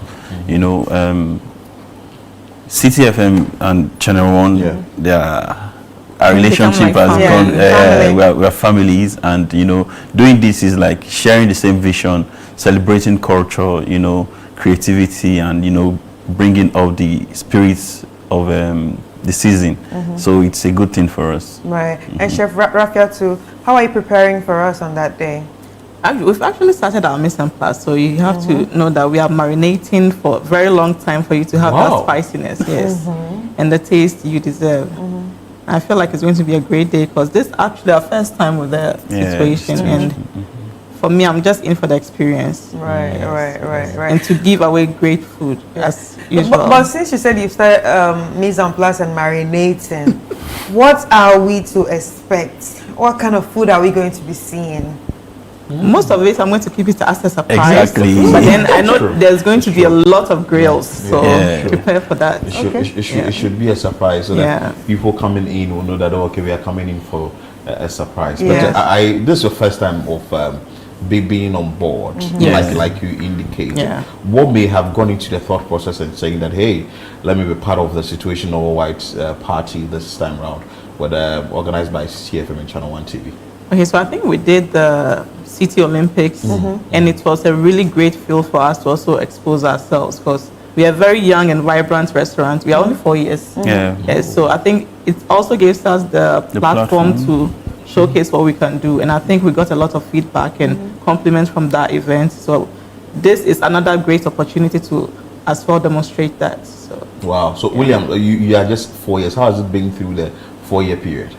It has been great. It has been an adventure, I would say so. It has been an adventure. Though we're doing everything right, I would say so, and giving our people the great taste. So it has been. So is it that it's let me just go into details. Is it a restaurant, or you take orders, or tell us what you do? Okay. So we're at Abelepwe, Zolu. We take in orders. We do corporate lunch, buffet, and it's a walk-in restaurant. It's actually a cafe turned into a restaurant. Yes. So we cater for pastries, we cater fresh for events, juices, whatever. Wow. So it's a restaurant, and you run from what time to what time, chef? We run from 6 to 11 p.m. 6 a.m. to 11 p.m. So we do breakfast as well. 6 a.m. Yes, because of the breakfast. As early as 6 a.m. somebody can walk in and get breakfast. And somebody can get food as late as 11 p.m. Yeah, exactly. Walk us through what kind of food do you serve? So for breakfast, we have a bit of continental, which is the full English, and the French pastries. Yes, French pastries. We have the croissants, the assorted croissants. We have cakes. We have some of the local pastries like the chips, the chin chin, and all. We have a lot of them for breakfast. We also do pizzas for breakfast. Yes, so you can walk in at any time in the morning and still have your pizza. And then during the lunchtime, we have some local and some of it continental blend. Yes. So you can get your palava sauce, you can get your garden egg stew, you can get your lasagna, you can get your spaghettis and assorted dishes. Wow. Yes. So And we are every all day round. also comes with its specials. It's specials. Yes. But when you hear your name, Hallmark Cafe, so there's Pachacha people, some rich place that wouldn't. Is it a place for all? Is it accessible to everybody? Surprisingly, yes. Yeah. It doesn't look like it, but we actually it's very affordable. Really? Yes. Give me 60 cedis, I'll give you lunch. Oh. Yes. Oh, beautiful. So Yes. what you do deliveries? Yeah. We do on deliveries. board foods. Yeah, we're on both food, and we also do corporate deliveries. Yeah. Yeah, so if you're a corporate body and you want like your staff to have lunch at a very low budget, Yeah. Then we but also very do the good offshore. food, you can trust Hallmark for that. Are you the founder of the place? you really teach everything so who. Are you the Actually, my boss feels like food shouldn't be expensive, so that's the Exactly. policy we run with. We fight sometimes because he slashes the prices very very drastic. But I mean, he feels like everybody should be able to afford good food. Yeah. So we don't really exaggerate when it comes to our prices. Pricing. Yes. Wow. And William, you've also been with Hallmark Cafe for 4 years. Nah, not for 4 years, but a good You number joined at a of point. yeah. So how's the experience been with Hallmark Cafe? It has been great. We've been going out to feed people. Last actually week go outside Accra to, like, cater last for week we had events, Adam. so- We spent like almost a week. Yeah. And I tell you, it was fun. Adventurous. It was adventurous. And we also cater for offshore. Wow. Yeah. Hey, it's not just what we are hearing. There's more to it. Yeah. Yeah. So tell us some of the events that they cater for. Like you said, you went to Adan to cater for an event. What kind of event was it? It was a celebration of life, a funeral. Yeah. So you do weddings? Of course, everything. It has to do with parties, food. Hallmark is weddings. involved. Yeah. Wow. That's very interesting. Chris, this is interesting. Yeah, Very interesting. I'm actually excited for you people because you're 4 years and it seems like business is sort of booming. But how is it like with the food industry? It's it's kind of seasonal, but as long as you're doing good food, you can assure that you have customers walking in. Yeah. We have our challenges, but I mean every restaurant does. Yeah. But we just try to keep it, on the minimal so that the good doesn't outweigh the bad. Exactly. Yeah. Okay, No, the so bad the bad doesn't outweigh the good. Yes. So right now you just have only one branch? Currently, we branches have do you one in Ashesi. We have a canteen in Ashesi, Hallmark Cafe, and then we have at Dabelinpe for now. What's the plan for the future? Oh, to open branches everywhere.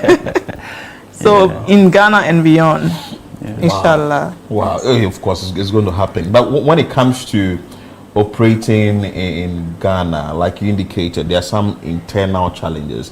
Are there some external challenges that you think that if they are maybe addressed would boost the industry better and you'd be able to thrive even more than what you are doing now? I think externally, I think it's just the competition around, and it's a good thing because who are you if you don't have competition? Yes. So I think it's just a challenge in a good way for us to grow. So I feel like as long as you're keeping your customers satisfied, your kitchen is clean, your food is clean, you're not using any, a lot of additives in your food, I think it's best. And to see your customers coming back means you're feeding them good.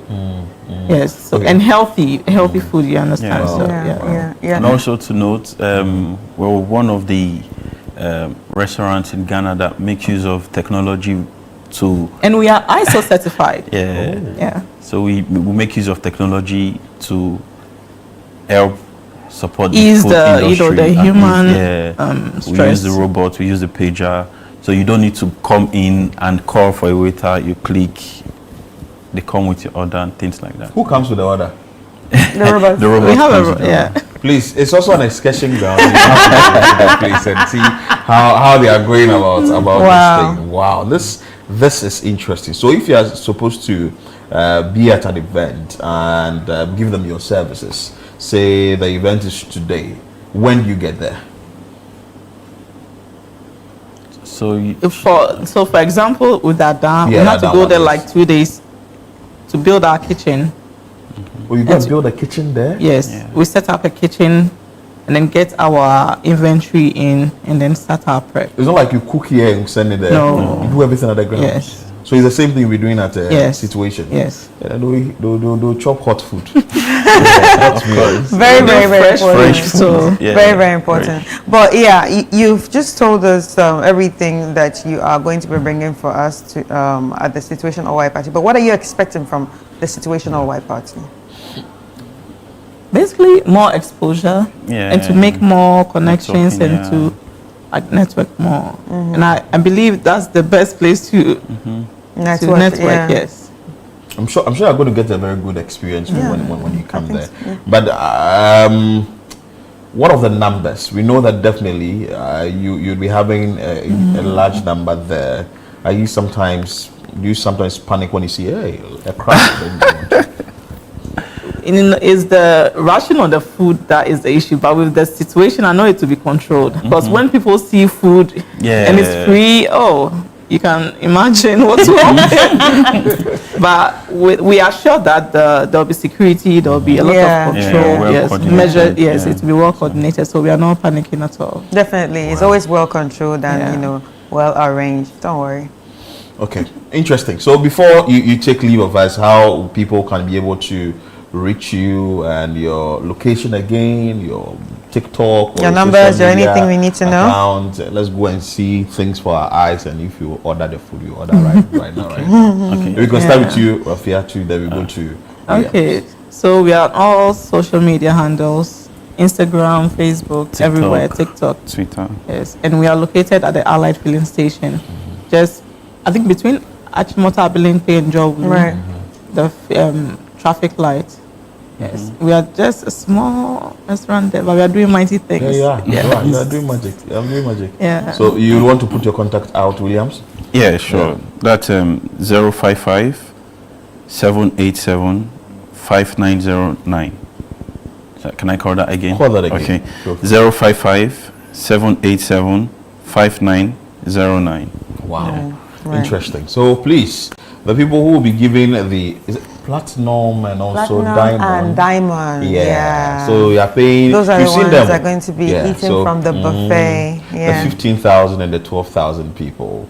So if you know you are paying that, then you should expect the best from Hallmark Cafe, like Chef Rafiatu has indicated, and also William has also indicated here that they are bringing nothing but the best. They are bringing their A game to this event, and trust me, you are going to have good meal. Yeah, of course. The fact that they even cook the food there is what is killing me, because it's not like they are cooking the food from somewhere and they'll transport to the location. And what people don't know that, and you know, when you're sitting there, you see the people who paid for the goat, they were smelling. That's sad though. You know, sometimes they come back and ask you, can I top up? Yeah. I'm sure maybe the next time they will come Apioko, Frema, Kweku David, Magdalene, we will ask whether people can top up there. But anyway, you can't top up there. It's for planning purposes. Yeah. So you'd have to Yeah. But anyway, what people don't know that Chef Rafiatu is actually an award-winning chef. Like, she's well decorated as a chef, so she knows her nuggets. She knows her T's, and she knows how to cross her T's and dot her I's. To be marinating now for 24th. Yes. It means a lot. You want the ingredients to go inside. Inside. When you pick up probably meat like this, the bone will just fall out. That's how tender. It's going to be. Oh, God. Wow. Oh. Chris, I don't want to say it's just morning. We've not eaten it. Let's just sign them out and we go to the next thing. All right, ladies and gentlemen, so we've been speaking to Chef Rafiatu Yusuf, who's the head of production and operation manager at the Hallmark Cafe, and also Williams Joshua Kwaku, business innovative and strategy manager at Hallmark Cafe. You definitely do not want to miss the Situation All-White Party. If you haven't paid for your tables or slot yet, please call the numbers and make payments. As you can see, the sponsors are trooping in and they're letting us what they have to give us, and you definitely do not want to miss any of this. Let's take a quick break, and when we come back, we'll be back with more.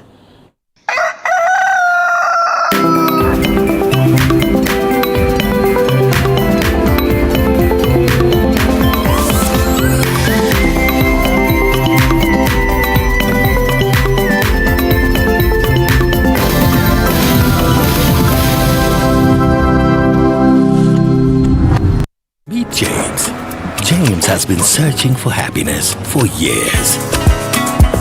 So we asked locals to point him to the source of their happiness. Until one fateful night, when his search finally came to an abrupt end.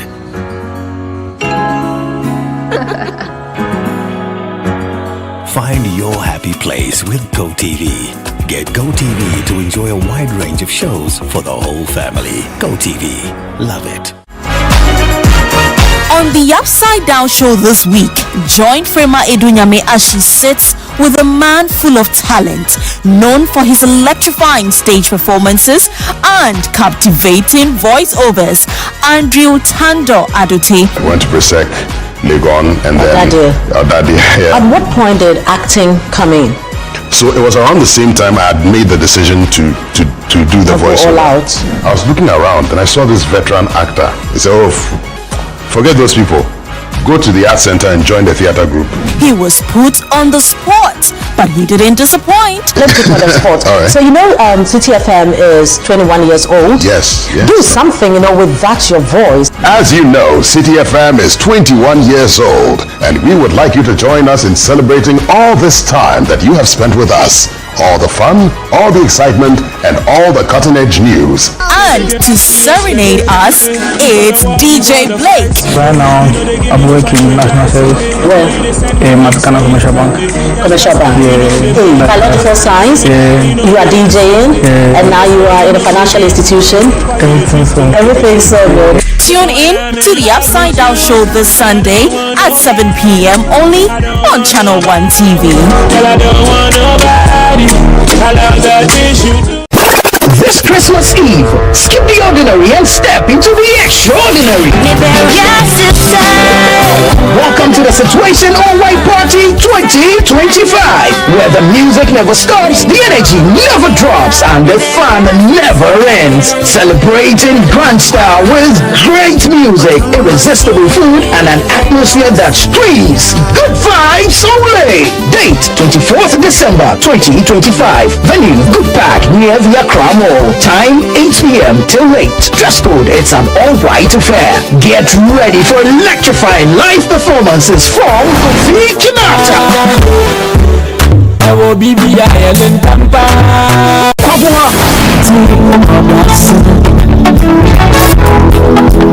Perez music.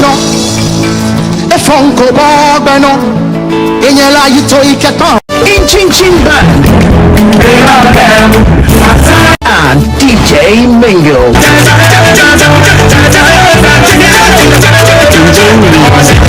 Your best all-white fit. Bring your dancing shoes and let's light up the night together. Book your tables now. Call 0205-973-973 or 0558-973-973. It's Christmas Eve. Don't miss it.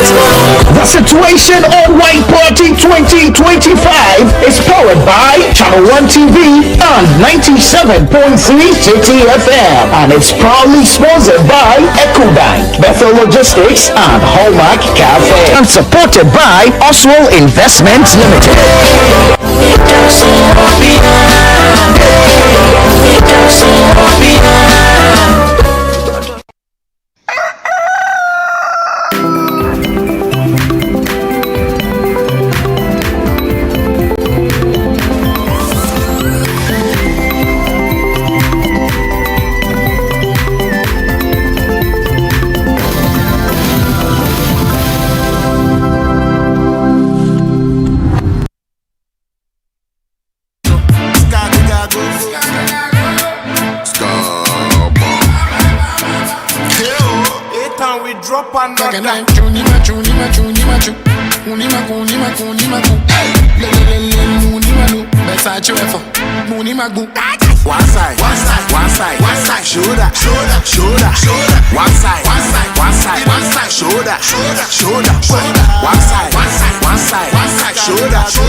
It's over to me number.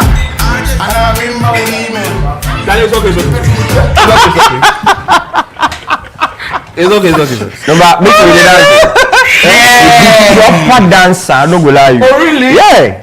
That's a Friday. Nice. It's a Friday. Charlie, it's we have to let loose. Yeah. From January to now, it's not been easy. It's not easy. It's been back to back. Go file reports here, go here, sanitation prefects. That's how I call them. Travel the well. Charlie. That one go the Pondam site. The saints. My God, as I come out there, I go Rich House. They don't call it Lavender Hill. Oh, I'll go there. You go to Lavender Hill. I'll go there. No, I'm doing the sanitation. Yeah. I mean that's a beautiful Singapore thing I went and that sanitation thing is really helping and all that. Yeah. So as and then you're also in Mombasa. Yeah, Mombasa. That place is so as I went to the Bone Dam site, the scent, I was like, Lord have mercy. But anyway, it's good. So it's been a very stressful year. Yeah, I can imagine. So if you see us having fun here, just understand. You just need to let it loose because the pressure is too much and all that. But it's a Friday. And you need to know what is happening in the world of entertainment. For that reason, we are here. Exactly. And a call Kumsin is in here for us. So in here for us. was not here last week. Yeah, so it was 1 month standing. When you went to the United States, I told them. Oh yeah. You said you were in Ashama. United States of Ashama. United States. But that's where you go. United States of you go get your all white. Yeah, you said you went to buy your all white there. You want me that can't lie for? Special shout outs to Huchi, man. Huchi will hold me down. Where for the all whites, right? For the all white, the person that's a cunt. No. Huchi line. Kanta is my domain. Well, he's a boutique boy. Yeah, Huchi body line there. Omar Sanders designer. Oh, yeah. Huchi. If you see Omar Sanders wearing any kaftan, that's Huchi. Just know that Huchi body line. Huchi. Yeah. Hook me here. Yeah, Huchi body line. Yeah, Huchi body line. Where is he located? He's in Ashaiman. Oh, okay. Ashaiman is far. Body line sounds like lingerie. Anyway, so right now let's start with the entertainment thing. Yeah, but you see, there's good news on the horizon because right after Situation, we are entering. There will be some heavy rain after Situation. Then we will enter the ark. And enter Ebono. Have you gotten your tickets though? Yeah. You have your ticket? But why have you been invited an ark with a ticket? No, so it is. We are in a modern world. You know, we want to provide food, water, electricity, internet and everything. So we want Wi-Fi. We want proper data so we can do that. Okay. I saw this meme. Yeah, it says one boot. And then it has a team on the other side. Still on entertainment thing, right? Let me just. We are going to pick a feed right now on Daddy Lumba's issue right now. The Accra High Court has granted the injunction application filed by Daddy Lumba's maternal family, restraining the first respondent from organizing the burial pending final determination, and the third respondent from releasing the body from the mortuary. Let's bring you that feed now. It still has to do with entertainment. Let's cross over right now and bring you that feed.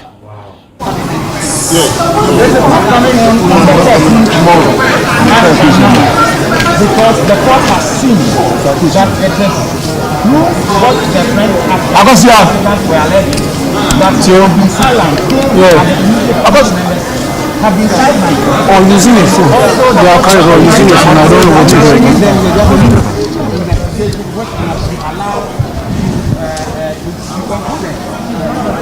Charlie.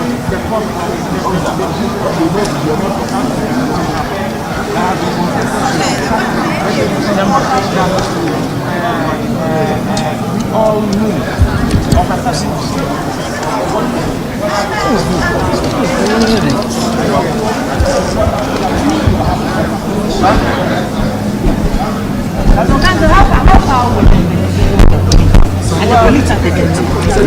So what should I?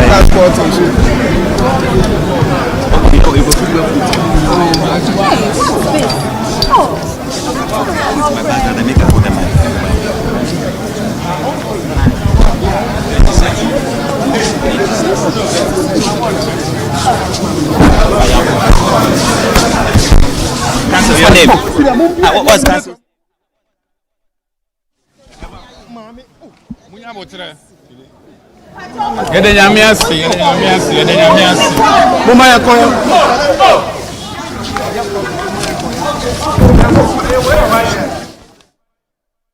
Okay, so this is the High Court, and let's bring you what is happening there right now. The Accra High Court has granted the injunction application filed by Daddy Lumba's maternal family, restraining the first respondent from organizing the burial pending final determination, and the third respondent from releasing the body from the mortuary. You know, there are preparations ongoing right now at the Baba Yara Sports Stadium. That means all that would have to come to a stop. The court emphasized that each case must be considered on its merit, noting that from affidavit that the immediate family had been sidelined, though acknowledging that delaying the burial could incur great expenses. And the court affirmed that the head of the family holds the right to oversee the proceedings, but must involve the immediate family, ordering the first respondent to convene a meeting with all parties and stakeholders within 3 weeks to plan and fix a new date.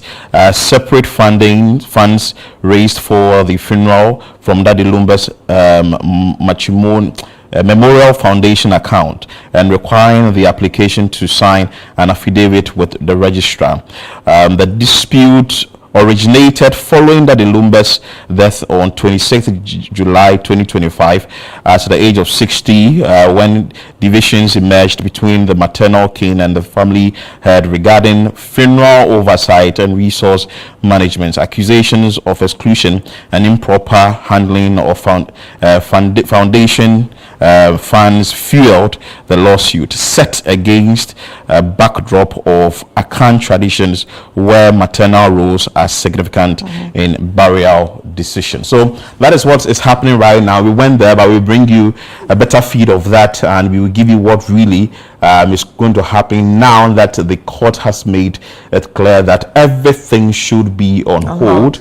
And we will still bring you updates on that from the Baba Yara Stadium, where earlier this morning we saw that preparations were underway. You know, the Pusiampeni has also come out to say that the funeral will go on, but let's engage Samuel Akom, who is with the City Newsroom, and he went to court for us to monitor proceedings and also bring us updates on what is happening now. Samuel Akom, good morning. Hello, Samuel Akom, good morning. Okay, we are still working the lines to get Samuel Akom on and speak to him and see how things are going. But Chris, interesting turnout of events. We were actually here to actually talk about that in Lumba as well. But this is really sad. But Sammy, can you hear us? Samuel Akom.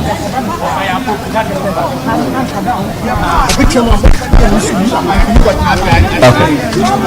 Sammy is still trying to get a stable place, and you'll be able to hear us for us to have conversations on that. But Sammy, let's try the lines again. Sammy, can you hear us? The phone goes. Sammy, can you hear us again?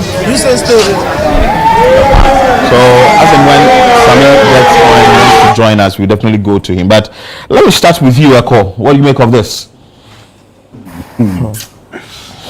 Currently at the Accra High Court, where a ruling has been made in the matter. The matter basically is an injunction being sought by the maternal family of Daddy Lumba, and they were basically seeking some orders from the court, and the court has this morning made the ruling on the case. What were they seeking? They were basically making argument that the Ebusiapin has sidelined the immediate or maternal family in the entire processes. And so in court today, the ruling became as follows: that the first respondent is restrained from organizing the burial pending final determination, and the court also ruled that the third respondent is restrained from releasing the body for the funeral service that ordinarily would have happened,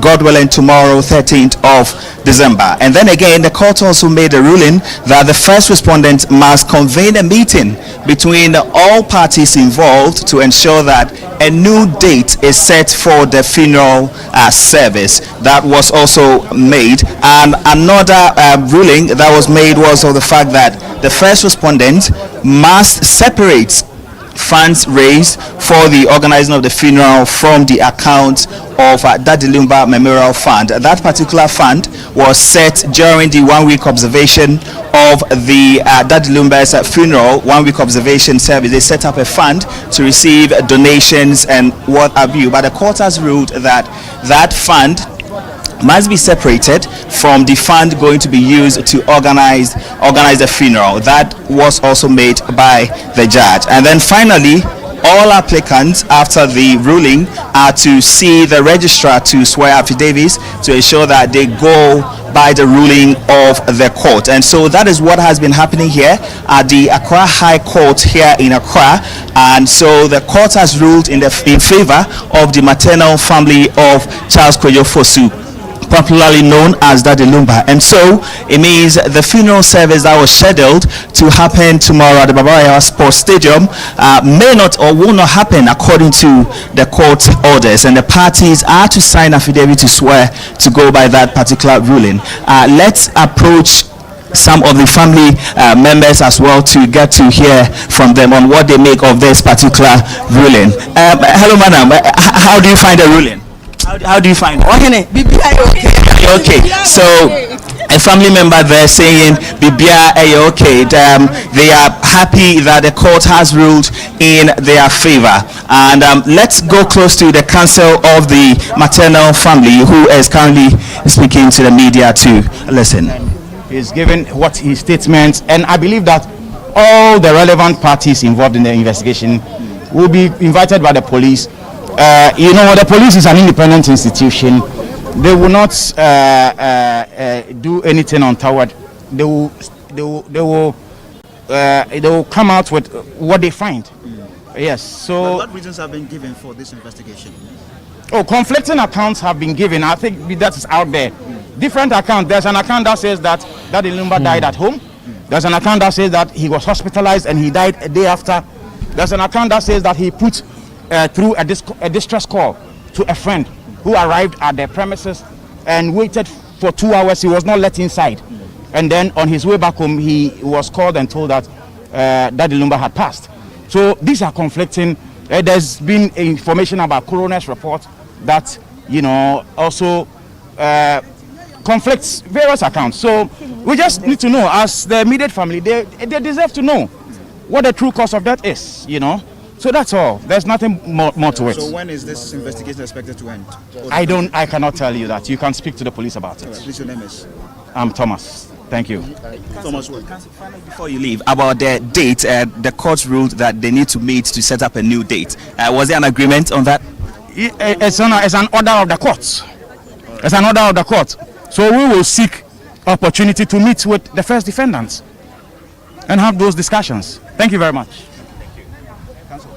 So that was counsel for the maternal family explaining what is next. And so it is worth noting that as part of the reliefs sought by the applicants, they indicated that there is a current investigations ongoing with the deceased as to the autopsy report. So they asked the court to rule that until the autopsy report is over, the funeral service must not be allowed to happen. And so that is what the counsel was speaking in to say, basically, that the court has ruled that that process is also currently ongoing at the police department, and until that is done, the funeral service cannot be held. But all must come together to be in an agreement for a date, a new date to be set. And it's also worth mentioning that at this time, all parties must be involved, and so that is what has been happening. I've seen popularly known as Papa Shi, he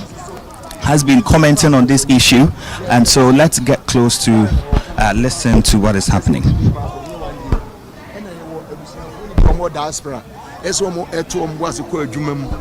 letters echo nebia mfanse death certificate omo de kokoches ampa omo brother da wu enye easy abochenye ti se Ghana ofa ka na uko was me gwa foka na makonye sa na tie ne kura me eja wa ma wa kono kame akoye te se nia esini nyina sanka busua timi nya asomdwe tena ase a anka ba bedru court aba Ghana fo asom no magu chance kojo foso ni mase obi angu chance kojo foso ni mase ye ka obi agu chance kojo foso ni mase busua pani ese ono na oba na oba be na so se omo ka so mbegu na ni mase videos no busua fo ni bi tama na busua pani gasa no omo ka se ombegu Lumba ni mase na Lumba ma mesisi dan ewo omo akura ase mo hear sa video no nti se bibi base ya untimi nko blemu busiani bia nipa o cancer word no wono the wish and when you but nyango pan ten no so ati ase Awurade na di oni bia asem Awurade na di kwase asem Awurade na di oba kurani ni nyanka na asem ti Awurade na aka ma me akoso ase wane mama nesina brempoma ofa ya poku mama Georgina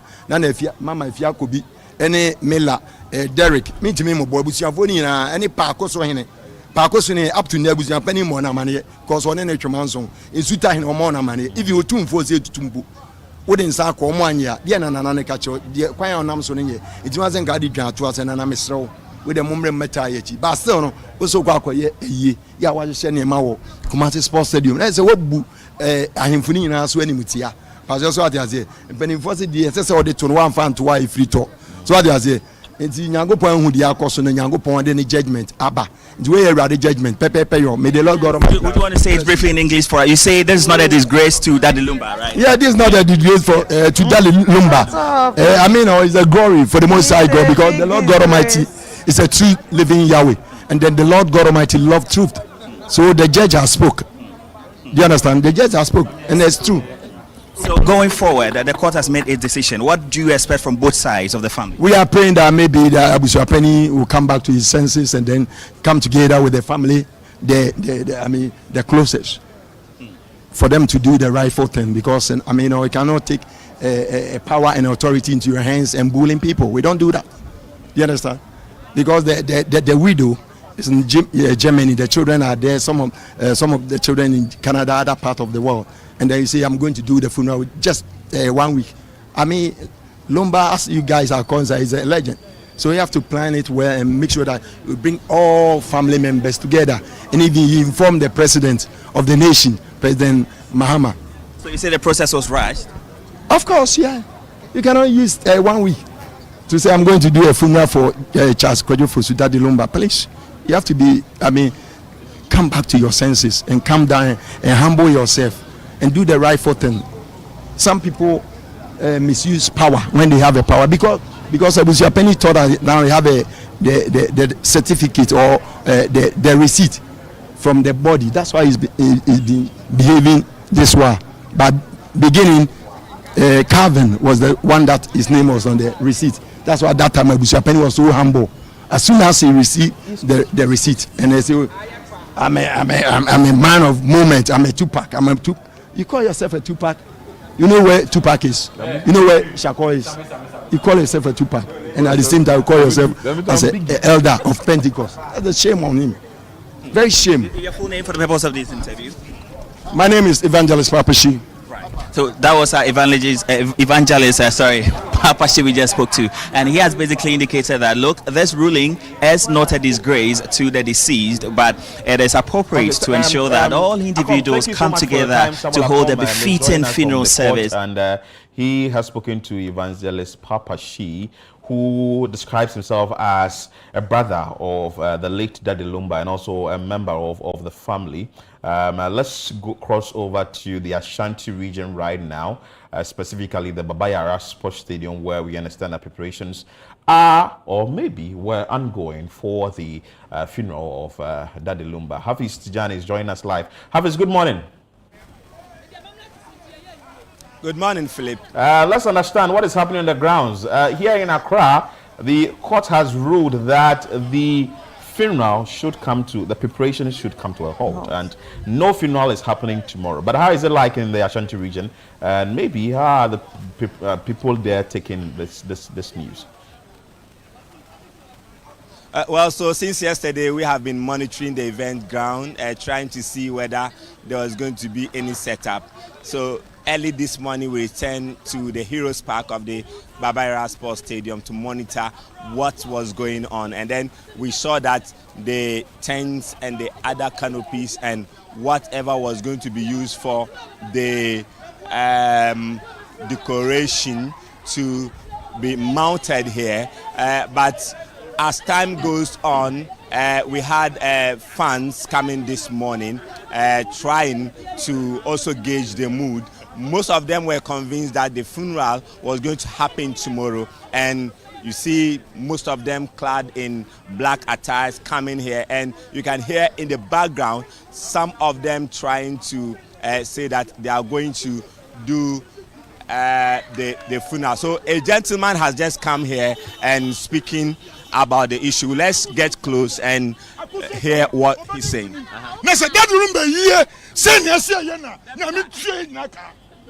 Se se da ye da dum be yi a na mi try ka mi se mi mauli mi de mi kra mi ti ane mi nkwa beto so de makohwe se wa da dum be yi mo mi enya ni ye hwe media man na mo hwe me na mi adum o ye mu bi ye ko BBC ye mu bi ye ko CNN anye yi a ye hu se ye nwe lobby si akwaba.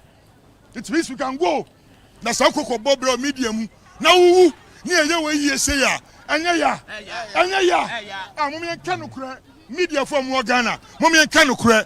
Me member joining media.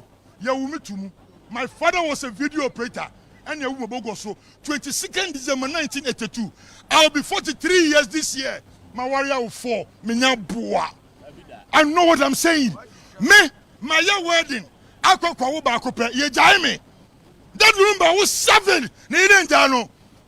Why are we being selfish? Me say. You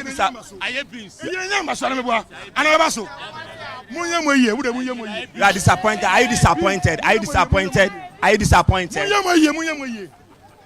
Okay, so that's this gentleman who just came in. He's known as Abunya. He's not so happy about the turn of events. He wanted the funeral to be done in an orderly manner, and he is not so happy about the back and forth, the court issues, and the matters arising from since the death of the late Daddy Lumba, and he is just venting his frustration and not so happy about the treatment that have been meted out to the funeral of the late Daddy Lumba, or the late musician. And most of the fans are coming here. Most of them are now getting to hear of the news, the news just coming from the court that the funeral is not going to come on, and there's disappointment written on their faces. They are so disappointed. A lot of people were prepared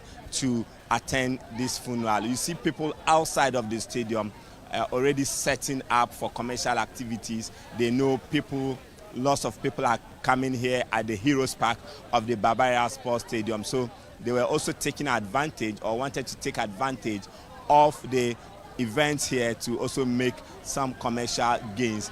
So when you look here, you see that police officers have come here. Earlier, we had reports that there were people who were coming in to prevent people, or these people who were setting up the place for tomorrow's event. So they quickly called in the police. The police had deployed some men. They are on standby just to ensure that there's order here at the Heroes Park of the Barbarian Sports Stadium. So when you look around, the setup was being done. The camera can just pan through the event ground. The setup was being done. You see that vehicle brought in some of the stage that was to be mounted here. So the red carpet decoration has been done. Most of the tents and the canopies have been erected already. So they were just trying to do the finishing touches of the preparation of the ground, because they anticipate a lot of people will be coming, a lot of dignitaries will be coming here. So they wanted to ensure that everything was done and done to perfection, only to be disappointed. So the people who are now trying to set up the place have relaxed upon hearing the news that is just coming in from the court. They have relaxed. So you see the instrument, the musical instrument that has also just arrived here just a while ago, trying to ensure that the setup was being done. So we're trying to get most of the fans. So because of the disappointment, most of them are declining to speak to us. They are so disappointed. Most of them just coming in, calling their friends to tell them about the news. And while some still insist that there's going to be the funeral, others say so they should just give up and let the process go through, so that whenever the dust settle, then they can go ahead and do the funeral. But as we speak now, from the Heroes Park of the Barbara Sports Stadium, the setup has paused in terms of the preparations and the arrangement to ensure that the funeral was coming tomorrow, Saturday. But Kumasi was ready, because if you look around the Barbara Sports Stadium, people were preparing for the event. You see taxi cabs who are trying to putting the posters of the late musicians on their vehicles. And Avis, also thank you so much for your time. It's been an interesting one. You've been able to speak to the people on the grounds, and we've seen what is happening on the grounds.